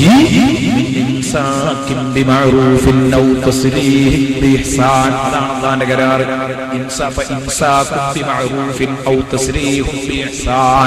ഖുർആൻ പറഞ്ഞതാണ്, ഒന്നിക്ക് നല്ല നിലക്ക് നിർത്തുക, അല്ലെങ്കിൽ നല്ല നിലക്ക് വിട്ടയച്ചാളാ. കയറില്ലാതെ കെട്ടിയിടണ്ട, കെട്ടിയിട്ട് തല്ലണ്ട. ഇത് മൃഗമല്ല. ഈ ഭാഷ ഇതാണ് പറഞ്ഞത്. അല്ലാഹുവിന്റെ കരാർ മുഖേനയാണ് നിങ്ങൾ പിടിച്ചത്. നിങ്ങൾക്ക് വേണ്ടേ മാന്യമായി അവരെ നിങ്ങൾ അവരുടെ വീട്ടിലേക്ക് എത്തിക്കണം. ഇതാണ് നിങ്ങൾ ചെയ്യേണ്ടത്. ഇനി അവരുടെ മുഖ്യസ്ഥാനം നിങ്ങൾക്ക് അനുവദിച്ചു തന്നത് അല്ലാഹുവിൽ നിന്നുള്ള കലിമത്ത് മുഖേനയാണ്. ഈ ഇൻഗാഹ് തസ്രീജിന്റെ പദം കൊണ്ടാണ് നിങ്ങൾക്ക് അവരുടെ മുഖ്യസ്ഥാനം അനുവദനീയമായത്. അവരുമായുള്ള ബന്ധം നിങ്ങൾക്ക് അനുവദിക്കപ്പെട്ടത് ഇതിന്റെ അടിസ്ഥാനത്തിലാണ്. അതുകൊണ്ട് അല്ലാഹു എന്ത് പറഞ്ഞോ അത് നിങ്ങളാ വിശുദ്ധമായ ബന്ധത്തിൽ നിങ്ങൾ പാലിക്കേണ്ടതുണ്ടെന്നാണ് റസൂലുള്ളാഹി സ്വല്ലല്ലാഹു അലൈഹി വസല്ലം തങ്ങൾ പറഞ്ഞതിന്റെ അർത്ഥം. അതുകൊണ്ട് ഏതു ജീവിതത്തിൽ ഉടനീളം മരിക്കുന്നതുവരെ എന്റെ പ്രിയപ്പെട്ട സഹോദരന്മാരും സഹോദരിമാരും ഇത് കാത്തു സൂക്ഷിക്കുക. ഈ രണ്ട് ബന്ധങ്ങളും പൊട്ടിപ്പോകാതിരിക്കാൻ ശ്രദ്ധിക്കുക. നബിതങ്ങൾ സ്ത്രീകളോട് അങ്ങേയറ്റത്തെ സ്നേഹം കാണിച്ചവരാണ്. അവരോടുകൂടെ ഓടിക്കളിച്ച മുഹമ്മദുർ റസൂലുള്ളാഹി, അവരോടുകൂടെ ഒരു പാത്രത്തിൽ നിന്ന് ഭക്ഷണം കഴിച്ച മുഹമ്മദുർ റസൂലുള്ളാഹി, അവരോടുകൂടെ ഒരു ബക്കറ്റിൽ നിന്ന് കുളിച്ച മുഹമ്മദുർ റസൂലുള്ളാഹി. ദീനിന്റെ ജീവിതം അങ്ങനെ എടുക്കാൻ പറ്റും. കഴിയുമെങ്കിൽ ഇൻഷാ അല്ലാഹ് കുറച്ച് നമുക്ക് പിന്നീട് പറയാം. നാളെ പറ്റുമെങ്കിൽ കുറച്ച് പറയാം. ഇതൊക്കെ പറയുമ്പോ ഞാൻ നേരത്തെ പറഞ്ഞ വളരെ സീരിയസ് ആയിരിക്കുന്ന ആൾക്ക് ഇതൊക്കെ ഉൾക്കൊള്ളാൻ കുറച്ച് പ്രയാസമായിരിക്കും.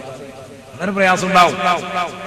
കുറച്ച് മുമ്പ് ഞാൻ നമ്മുടെ ഖുർആൻ ക്ലാസ്സിൽ വെച്ച് ഞാൻ നേരത്തെ പറഞ്ഞിരുന്നു, ചില ഉപ്പാരുടെ ഗതി വളരെ മോശമാണെന്ന് പറഞ്ഞിരുന്നു. കുറച്ച് പുതുമുഖങ്ങൾ ഉണ്ടായേക്കാം. അവർക്ക് വേണ്ടി ഞാൻ പറയട്ടെ, സുഹൃത്തുക്കൾ, നമ്മൾ നമ്മുടെ കുടുംബത്തോട് ജീവിക്കേണ്ടത് അവർ നമ്മുടെ കുടുംബമാണെന്ന മനോഭാവത്തോടെ ആയിരിക്കണം. നമ്മൾ അവിടെ അങ്ങനെ ഒരു കരടി രൂപത്തിൽ ഇരിക്കാൻ പാടില്ല. ചില ആളുകളുണ്ട് വീട്ടിൽ കസേര കഴിഞ്ഞാൽ പിന്നെ വാപ്പാന്റെ കസേരയെ വാപ്പേണ്ട ഇരുന്നാ പിന്നെ ചിരിക്കൂല്ല, കളിക്കൂല്ല, മിണ്ടൂല്ല. വളരെ താങ്ങി പിടിച്ച അവസ്ഥ. ഇതുണ്ടാവാൻ പാടില്ല. ഇപ്പൊ ആ കസേര ഇരുന്നാ പിന്നെ അതിന്റെ ആ തൊടിയിലൊന്നും ഒരു സാധനത്തിനും ചൂളടാൻ പറ്റില്ല. അത്ര അങ്ങനെ അടക്കി ഭരിക്കുന്ന അവസ്ഥ ഇന്ന് പ്രാക്ടിക്കൽ അല്ല. ഒരു കാലത്തും പ്രാക്ടിക്കൽ അല്ല. നബിതങ്ങൾ പഠിപ്പിച്ച ദാമ്പത്യ ജീവിതമല്ല. നബിതങ്ങൾ പഠിപ്പിച്ച രക്ഷിതാക്കൾ അവരല്ല. മക്കളോടും ഭാര്യമാരോടും ഒക്കെ അല്പം ഒന്ന് സ്നേഹം കാണിച്ചു വളരും. അതാ വേണ്ടത്.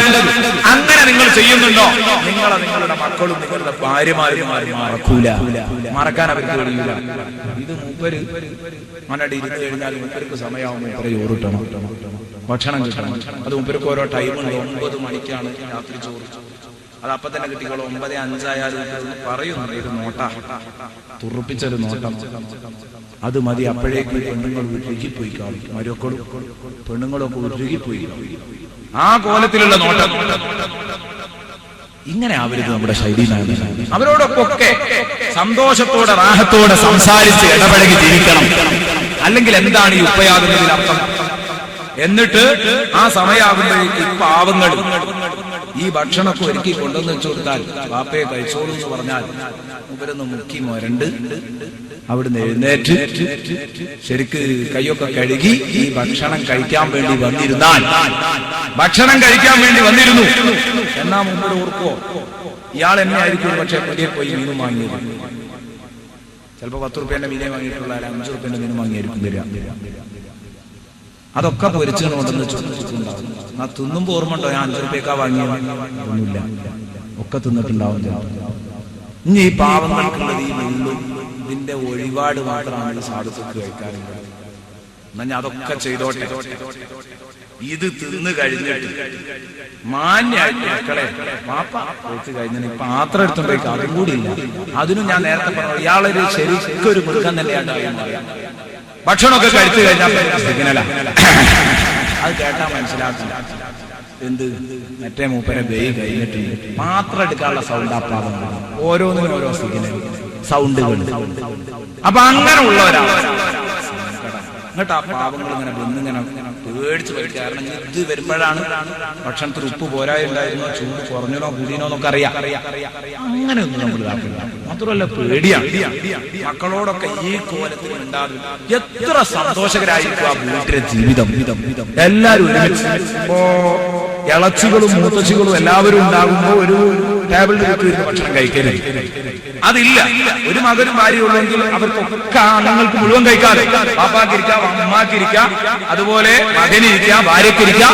എല്ലാവരും ഒരു ടേബിളിന്റെ അടുത്ത് ഇരുന്നാൽ ഭക്ഷണം കഴിച്ചാൽ ഏറ്റവും റാഹത്തുണ്ടാവും. നല്ല റാഹത്തായിരിക്കും. അതിന് വേണമെങ്കിൽ മരുമകൾക്ക് അവൾക്ക് അവിടെ വേണമെങ്കിൽ ഒരു റോൾ അഭിനയിക്കാവുന്നതാണ്. ആ മരുമകൾക്ക് വേണമെങ്കിൽ പറയാം ഇവരൊക്കെ അങ്ങനെ വേറിട്ട് ഭക്ഷണം കഴിക്കും, നമുക്കൊന്ന് ഒരുമിച്ചിരുന്ന് കഴിക്കണ്ടേ, വേണമെങ്കിൽ ഒന്ന് പറഞ്ഞു നോക്കാം. അല്ലെങ്കിൽ അവളൊന്നും മാറിയാൽ മതി, അവളൊന്നും മാറിക്കോട്ടെ. ഉമ്മാനോട് പറയാൻ പെങ്ങളായിട്ട് വേറെ നിൽക്കണം, നിങ്ങൾ അവിടെ തന്നെ ഇരുന്നു. ഇതൊക്കെ ഉൾക്കൊള്ളാൻ കഴിയുന്ന തന്തയാവണം കേട്ടോ അവിടെ ഇരിക്കുന്നത്. അല്ലെങ്കിൽ ഇതൊന്നും പറയാൻ പോകും വേണ്ട. അത് ഉൾക്കൊള്ളാൻ പറ്റുന്ന ആളാണെങ്കിലേ പറയാൻ പറ്റൂ. എന്നാൽ നിങ്ങൾ അവിടെ അമ്മായി ചെറു ഉൾക്കൊണ്ടെങ്കിൽ അമ്മായി പറയുക എന്നാ മളെ ഇങ്ങോട്ട് പോരുന്നു. അത് പറഞ്ഞാൽ അവർക്ക് പോയിരിക്കാം. പക്ഷേ ചിലപ്പോ ഒക്കെ നമ്മുടെ വീടുകളിൽ അധികം ഇളച്ചു മുത്തച്ഛനൊക്കെ ഉണ്ടാവും. അതുകൊണ്ട് ഒന്നും കൂടെ റാഹത്താക്കാം. അവര് വട്ടത്തിലിരുന്ന് കഴിക്കും ഒരു ടേബിളിന്റെ ചുറ്റും. പെണ്ണുങ്ങൾ അമ്മായിമ്മയുടെ നേതൃത്വത്തിൽ വേറൊരു ടേബിളിൽ. എന്നാൽ ആർക്കൊക്കെ കൂട്ടാൻ കുറയും, ആർക്കൊക്കെയാണ് നാളെ എത്ര കൂട്ടി വാങ്ങണം, എത്ര കുറക്കണം, ഇതിനെപ്പറ്റിയൊക്കെ ഒരു ഐഡിയ ഉണ്ടാവും. ഇത് ഞാൻ ഇങ്ങനെ തന്നെ പറഞ്ഞത്. വീട്ടിൽ സന്തോഷം കളിയാടാൻ ഒരു പ്ലേറ്റിൽ നിന്ന് ഭക്ഷണം കഴിക്കുന്ന ഒരു അവസ്ഥയിലേക്ക് നമ്മൾ തിരിച്ചു വരണം. അതൊക്കെ ഒന്ന് പോയി. ഒരു പ്ലേറ്റിന്റെ കാര്യം പറയേണ്ട, ഒരു ടേബിളിൽ ഇരുന്ന് കിട്ടിയാൽ മതി. ഇപ്പോഴും ഇതൊന്നൊക്കെ യഥാർത്ഥത്തിൽ ഇപ്പൊ ഗൾഫുകാരായ സുഹൃത്തുക്കൾക്കിടയിൽ നല്ല മാനസിക ഐക്യം ഉണ്ട് എന്നാണ് ഞാൻ വിശ്വസിക്കുന്നത്. കണ്ടുകൊടുക്കുന്നത് കൂടുതൽ നോക്കിയെങ്കിൽ അതിന്റെ കഥ എന്താണെന്നറിയാം. നമ്മൾ കുറഞ്ഞിടം നിൽക്കുമ്പോ അങ്ങനെ തോന്നുന്നു. കാരണം അവിടെ കാണാൻ കഴിയുന്ന ഏറ്റവും നല്ലൊരു സംസ്കാരം എല്ലാവരും ഒരൊറ്റ പ്ലേറ്റിൽ ഭക്ഷണം കഴിക്കും. വലിയൊരു തട്ടിൽ നിന്ന് വളർത്തിയിട്ട് എല്ലാവരും ഒരുമിച്ചിരുന്ന് ഭക്ഷണം കഴിക്കുന്ന ഒരു ശൈലി. അവിടെ ഒരാൾക്ക് മടിയില്ല, പ്രയാസമില്ല. പക്ഷെ നാട്ടിലെത്തുമ്പോ അവരും കോലം മാറിപ്പോവുകയാണ്. നാട്ടിലെത്തുമ്പോഴേക്ക് നമ്മളൊക്കെ കോലം മാറിപ്പോവാണ്. എങ്കിൽ അതൊന്നും വേണ്ട. ഒരു ടേബിളിന് ചുറ്റും നിങ്ങളുടെ ഭാര്യയെയും കുട്ടികളെയും ഒരുമിച്ചിരുന്ന് ഭക്ഷണം കഴിക്കാൻ നിങ്ങൾക്ക് കഴിയൂലേ?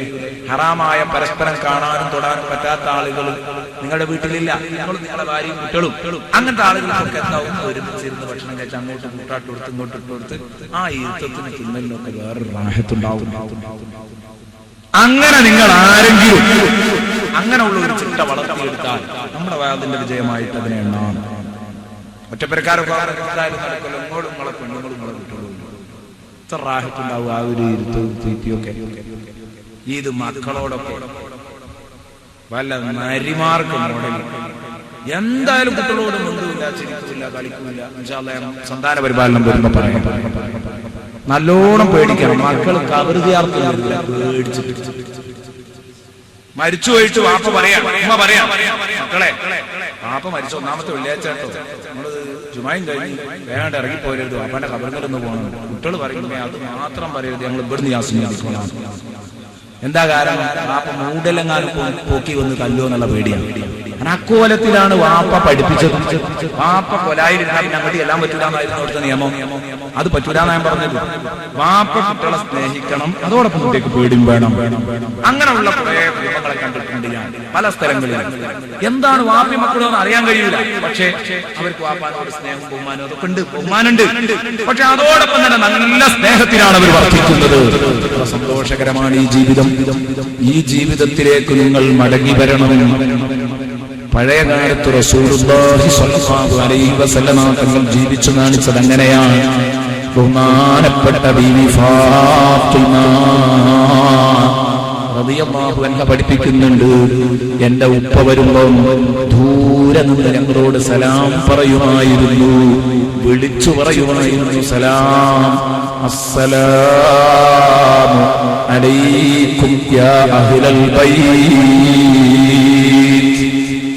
ഈ ശബ്ദം കേൾക്കുമ്പോൾ ഞങ്ങളെ വീട്ടിലുള്ള ഒരു സലാം മടക്കും. അങ്ങനെ ഞാനിത് കേൾക്കുമ്പോഴേക്ക് നിലം തൊടാതെ ഓടും. ചെറിയ കുട്ടിയാണെന്ന് ഓടി തന്നെ ഉപ്പയുടെ ചെറുവരലിൽ തൂങ്ങും. എന്നിട്ട് ഉപ്പാനെ പിടിച്ചാണയിച്ച് ഞാൻ കൊണ്ടുവരും. വീട്ടിലേക്ക് കടന്നു വരുമ്പം വീണ്ടും സലാം ചൊല്ലും. ഒക്കെ പറയേണ്ട വിഷയങ്ങളാണ്. അല്ലാഹ് നമുക്ക് ഏതായാലും ആ ചർച്ചകളൊക്കെ വരും. ഇപ്പൊ പറയാം. സലാം പറയില്ല നമുക്കില്ല. ഭാര്യമാരോടും മക്കളോടും സലാം പറയുന്ന സമ്പ്രദായമല്ല, ഇതൊക്കെ ഉണ്ടാക്കേണ്ടതാണ്. ഏതാവട്ടെ, റസൂലുള്ളാഹി കണ്ടോ നിങ്ങൾ കുട്ടികളോട് നിൽക്കുന്നത്, കണ്ടല്ലേ ഞാൻ ബാപ്പയാണ്, തൊട്ടാലെ അയിത്താവും, ഇങ്ങനെയല്ല റസൂലുള്ളാഹി പഠിപ്പിച്ചത്. ബാപ്പ തൊടാൻ അടുക്കാനും മിണ്ടാനും ചിരിക്കാനും പാടില്ലാത്ത എന്തോ ഒരു കോത്താമ്പി. ഇങ്ങനെ കുട്ടികളെ പഠിപ്പിക്കുന്നു. കുട്ടികൾക്കിടയിൽ ഇറങ്ങി സന്തോഷത്തോടുകൂടെ ജീവിക്കണം. എത്രയോ അനുഭവങ്ങൾ നമുക്കതിന് പറയാൻ കഴിയും. ബഹുമാനപ്പെട്ട ഹസൻ ഹുസൈനാരെ കളിപ്പിച്ചതിന് ഉദാഹരണം പറയാൻ കഴിയും. റസൂലുള്ളാഹി സ്വല്ലല്ലാഹു അലൈഹി വസല്ലം അത് കണ്ടിട്ട് ഉമർ ഇബ്നുൽ ഖത്താബ് റളിയല്ലാഹു അൻഹു ചൂട് കയറിയപ്പോൾ റസൂലുള്ളാഹി പറഞ്ഞു, ഉമറേ നീ നിന്റെ വയറ്റ് വയ്ക്കുക. റസൂലുള്ളാഹി പറഞ്ഞതാ. കാരണം ഹസൻ ഹുസൈൻ റസൂലുള്ളാഹിന്റെ വലത്തെ തോളും ഇടത്തെ തോളും ഇങ്ങനെ ചാടുന്നത് കണ്ടപ്പോൾ ഉമർ ചോദിച്ചു, എന്താണ് അത് ഏർപ്പാട്, ഇറങ്ങിയവിടുന്ന്? റസൂലുള്ളാഹിന്റെ തോലാണെന്ന്. റസൂലുള്ളാഹി പറഞ്ഞു, ഉമറേ ഇതെന്റെ കുട്ടികൾ, ഞാനിവരെ വല്യാപ്പ, ഇവരെ താലോലിക്കേണ്ടതും സന്തോഷിപ്പിക്കേണ്ടതും ഞാനാണ്. അതിൽ നീ ഇടപെടരുത്, നീ ഇടപെടരുത്. ഇതെന്റെ സ്വന്തം കാര്യമാണ്. എന്റെ ഈ കാര്യത്തിൽ ഇടപെടാൻ നീ വരരുത് കേട്ടോ. നീ ആള് പോക്കിരിയാണ്, പക്ഷേ ആള് നല്ല ഏതാണ് സ്ട്രോങ് ആണെന്ന് നമുക്കറിയാം. പക്ഷേ നീ നിന്റെ വഴിക്ക് പൊയ്ക്കോ, നീ നിന്റെ വഴി പിടിച്ചോ ഉമറേ എന്ന് നബി സല്ലല്ലാഹു അലൈഹി വസല്ലമ തങ്ങൾ ഉമർ റളിയല്ലാഹു അൻഹുവിനോട് പറഞ്ഞത് കാണാം. അതുകൊണ്ട് നമ്മൾ ഇന്ന് പറഞ്ഞു വന്നത്, ഭാര്യ ഭർത്താക്കന്മാർ രണ്ടുപേരും ആ ബന്ധം പൊട്ടിപ്പോകുന്നത് ശ്രദ്ധിക്കണം. വളരെ ഗൗരവത്തിലായിരിക്കണം ശ്രദ്ധിക്കേണ്ടത്. എങ്ങനെ ശ്രദ്ധിക്കുക എന്ന് ചോദിച്ചാൽ, ഭാര്യ മുഴുവൻ ബാധ്യതകളും ഭർത്താവിനോട് വീട്ടണം, ഭർത്താവ് മുഴുവൻ ബാധ്യതകളും ഭാര്യയോട് വീട്ടണം. ഇതാ നബി സല്ലല്ലാഹു അലൈഹി വസല്ലമ തങ്ങൾ പഠിപ്പിച്ച ഒരു ഹദീസ്. നബി തങ്ങൾ പറഞ്ഞ ഒരു ഭാര്യയുടെ കടപ്പാട്, നാളെയാണ് ഇൻഷാ അല്ലാഹ് കടപ്പാട് വിശദമായി പറയുന്നത്. ജീവിതത്തിൽ ഭാര്യയുടെ ഭാഗത്ത് നിന്ന് അപാകതകൾ വരാൻ പാടില്ല. ഒരു ഭാര്യ എന്ന് പറയുന്നത് ഒരു ഭർത്താവിന് സുജൂദ് ചെയ്യാൻ, ഞാനൊരു സൃഷ്ടിക്ക് സുജൂദ് ചെയ്യാൻ പറ്റുമെന്ന് ഞാൻ പറഞ്ഞിരുന്നെങ്കിൽ അത് ഭാര്യ ഭർത്താവിന് സുജൂദ് ചെയ്യണം എന്ന് പറയുമായിരുന്നു എന്നല്ലേ നബിതങ്ങൾ പറഞ്ഞത്. ലൗ കുന്തു ആമുറു അഹദൻ അൻ യസ്ജുദ ലിഅഹദിൻ ലഅമർതുൽ മർഅത അൻ തസ്ജുദ ലിസൗജിഹാ. ഷഫീഉനാ മുഹമ്മദുർ റസൂലുള്ളാഹി. ഞാൻ ഒരാളോട് മറ്റൊരാൾക്ക് സുജൂദ് ചെയ്യണം എന്ന് പറയുമായിരുന്നെങ്കിൽ അത് ഞാൻ ഭാര്യ ഭർത്താവിന് സുജൂദ് ചെയ്യണം എന്ന് പറയുമായിരുന്നു എന്ന് നബിതങ്ങൾ പഠിപ്പിച്ചു. നബിതങ്ങളുടെ അടുത്തേക്ക് ഒരഅറാബി കടന്നു വന്നിട്ട് പറയുന്നു, അസ്ലംതു ഫഅരിനീ ശൈഅൻ അസ്ദാദു ബിഹി യഖീനാ. ഇന്നി അസ്ലംതു യാ റസൂലല്ലാഹ്. നബിയേ, ഞാനിതാ മുസ്ലിമായി വന്നെത്തിയതാ, ഞാൻ മുസ്ലിമായാണ് ഇവിടെ വന്നത്.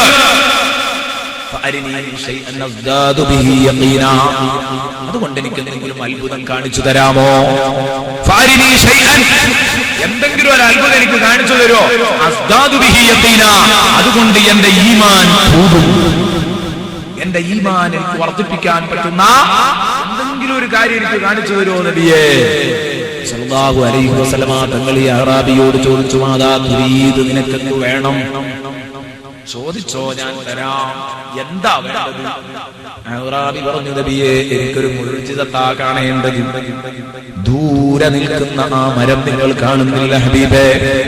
തടിച്ചു നിൽക്കുന്ന ആ മരം നിങ്ങൾ കാണുന്നില്ലേ? ആ മരത്തോട് ചെന്നിട്ട് നിങ്ങളുടെ തൊട്ടടുത്തേക്ക് വരാൻ പറയണം. ആ മരം നിങ്ങളുടെ അടുത്തേക്ക് വരണം. എന്നിട്ട് നിങ്ങളുടെ മുമ്പിൽ സുജൂദിലായി വീണുകിടന്നാൽ ഞാൻ അങ്ങയെ വിശ്വസിച്ചു കൊള്ളാം. വിശ്വസിച്ച വിശ്വാസം ഒന്നുകൂടെ തറോ ആകുമെന്ന് പറഞ്ഞപ്പോ ഹബീബ് പറഞ്ഞു, എങ്കിൽ നീ തന്നെ ചെന്ന് ആ മരത്തോട് ഹബീബ് വിളിക്കുന്നുണ്ടെന്ന് പറ. ഇദ്ദേഹം മരത്തിന്റെ അടുത്തേക്ക് ചെന്നിട്ട് പറഞ്ഞു, യാ ശജറത്തു അജീബി റസൂലല്ലാഹ്, വൃക്ഷമേ നിന്നെ അല്ലാഹുവിന്റെ ഹബീബ് വിളിക്കുന്നുണ്ട്, ഉത്തരം ചെയ്യണം. വൃക്ഷം മനുഷ്യരെ പോലെ ബുദ്ധിയുള്ള ഒരു വസ്തുവിനെ പോലെ വലത്തോട്ടും ഇടത്തോട്ടും മുന്നോട്ടും പിന്നോട്ടും ഒന്ന് ചാഞ്ഞു, അതിന്റെ വേരറുത്തു. എന്നിട്ടതാ മനുഷ്യനെ പോലെ ലംഘമായി നടന്നു വരുന്നു. ഇരുകാലി നടക്കുന്നത് പോലെ അത് ഭൂമിയിലൂടെ നീങ്ങുന്നു. ഹബീബിന്റെ അടുത്തേക്ക് വന്നപ്പോഴേക്ക് ഇദ്ദേഹം പറഞ്ഞത്രേ, ഹസ്ബി ഹസ്ബി യാ റസൂലല്ലാഹ്, മദിനബിയേ മദിനബിയേ മദിനബിയേ, ഇനി എനിക്ക് കാണണ്ട, ഈ ഒരു അത്ഭുതം മാത്രം മദിനബിയേ എനിക്ക്, ഇനി അത് അവിടെ തന്നെ പോയി നിന്നോട്ടെ. സലാം പറഞ്ഞ വൃക്ഷം നബി സല്ലല്ലാഹു അലൈഹി വസല്ലം തങ്ങളോട് വീണ്ടും സലാം ചൊല്ലി അതേ സ്ഥാനത്തു തന്നെ ചെന്ന് നിലയുറപ്പിക്കുന്നു.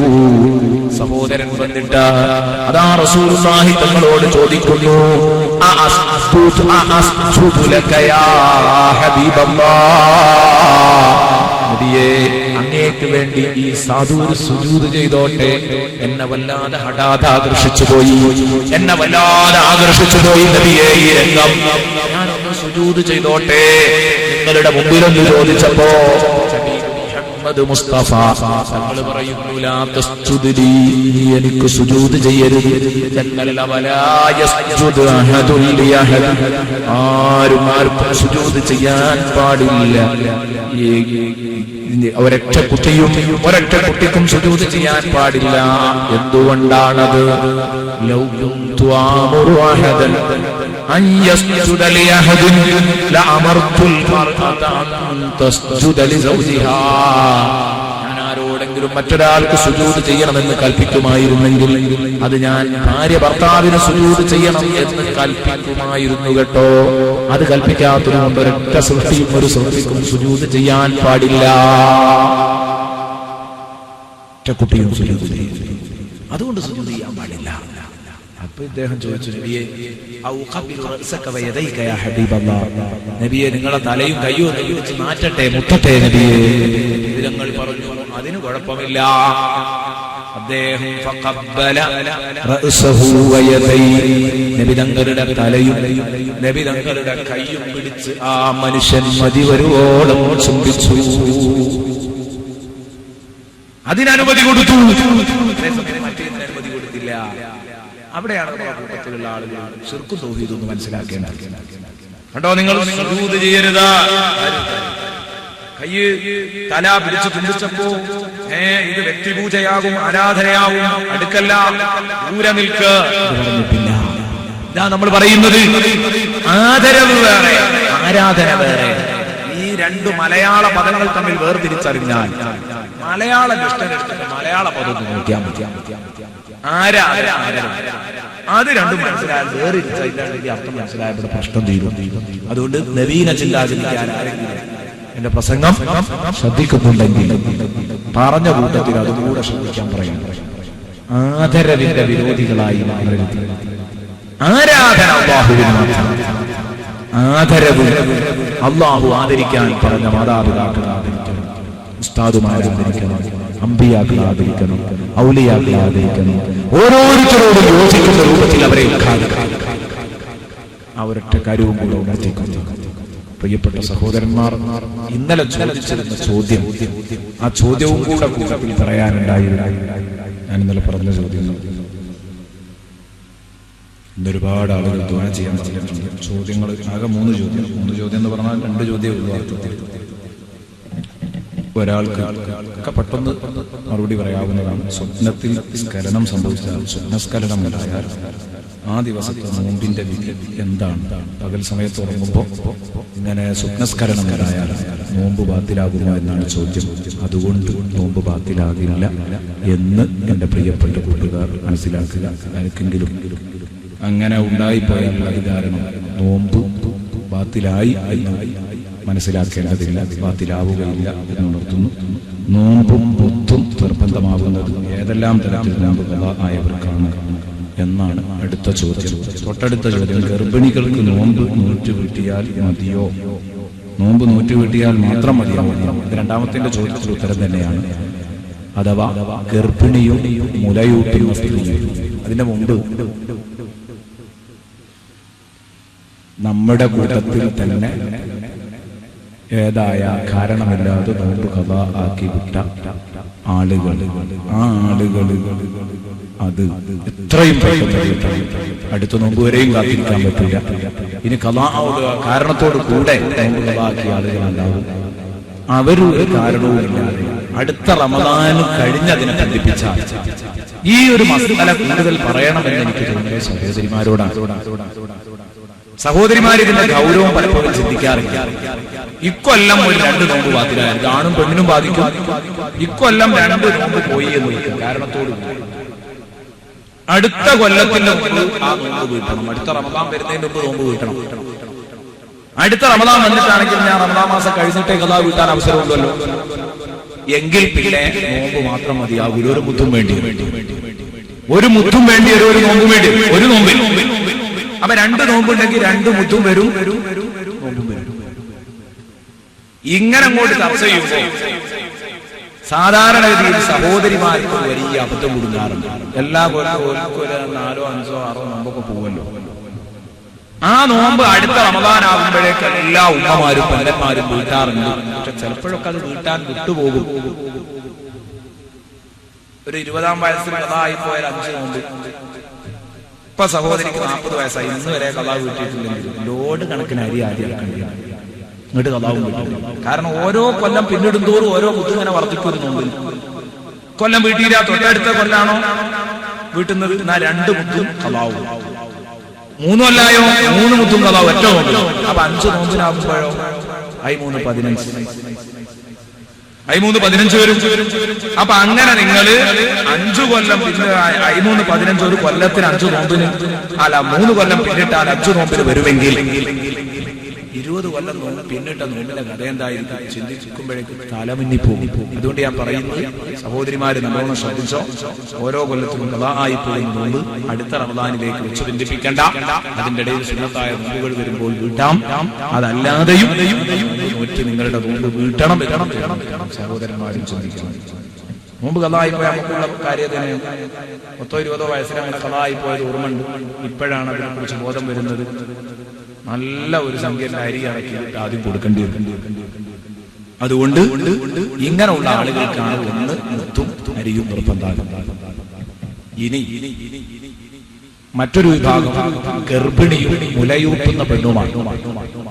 ഗർഭിണി തന്റെ വയറ്റിനകത്തിരിക്കുന്ന കുഞ്ഞിനെ പേടിച്ചിട്ടാണ്, കുഞ്ഞിനെന്തോ സംഭവിക്കുമെന്ന് കരുതിയിട്ടാണോ നോമ്പ് മുറിച്ചത്.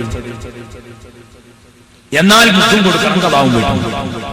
മുലയൂട്ടുന്ന സ്ത്രീ കുഞ്ഞിന് മുല കുടിക്കാണ്ടാവൂല, കുഞ്ഞിന്റെ കാര്യം അപകടത്തിലാവുമെന്ന് കരുതിയിട്ടാണ് നോമ്പ് മുറിച്ചതെങ്കിൽ മുത്തും കൊടുക്കണം, ഖദാവും. അല്ല, ഗർഭമുള്ള അവസ്ഥയിൽ നോമ്പ് നോറ്റാൽ ഞാൻ തന്നെ മരിക്കും, എനിക്ക് തന്നെ വലിയ അപകടം കൊടുക്കുന്നു, സ്വന്തം നഫ്സിനെ പേടിച്ചിട്ടാണെങ്കിൽ, സ്വന്തം ശരീരത്തിന്റെ കാര്യം പേടിച്ചിട്ടാണെങ്കിൽ ഖദാവ് മാത്രം വീട്ടിയാൽ മതി. മുദ്ദു കൊടുക്കേണ്ടതില്ല. കുട്ടിയുടെയും സ്വന്തം ശരീരത്തിന്റെയും കാര്യം പേടിച്ചിട്ടാണെങ്കിലും ഖദാവ് മാത്രം മതി. കുട്ടിയുടേത് മാത്രമാകുമ്പോൾ ഖദാവിനോടൊപ്പം മുദ്ദും വേണ്ടി വരും. ഇതാണ് അതിന്റെ മസല. മൂന്നാമത്തത് പറയേണ്ടതില്ല. ഗർഭിണികൾ നോമ്പ് നോറ്റ് വീട്ടിയാൽ മാത്രം മതിയാവുമോ? അത് യഥാർത്ഥത്തിൽ രണ്ടാമത്തെ ചോദ്യത്തിൽ ഉൾപ്പെട്ട ഉത്തരമാണ് എന്നുണർത്തിക്കൊണ്ട് ഒരുപാട് ആളുകൾ ദുആ ചെയ്യാൻ പറഞ്ഞിട്ടുണ്ട്. മരണപ്പെട്ട ഭർത്താവിനും മക്കൾക്കും വേണ്ടി പ്രത്യേകം ദുആ ചെയ്യണം. ഗർഭിണിയായ പേരക്കുട്ടിയുടെ മാനസിക രോഗം ഭേദമാകുവാനും സുഖപ്രസവത്തിന് വേണ്ടിയും ഒരു സഹോദരി ദുആ ചെയ്യാമെന്ന് പറഞ്ഞ് 200 രൂപ സംഭാവന. സാധുക്കളായ ഞങ്ങളുടെ മുഴുവൻ പാപങ്ങളും നീ പൊറുക്കണേ റഹ്മാനേ, വിഷമങ്ങൾ അകറ്റണേ റഹ്മാനേ, പടച്ചവനെ ഞങ്ങൾ ഇതുവരെ പറഞ്ഞതും കേട്ടതും നീ ഒരു സ്വാലിഹായ അമലായി സ്വീകരിക്കണം റഹ്മാനെ.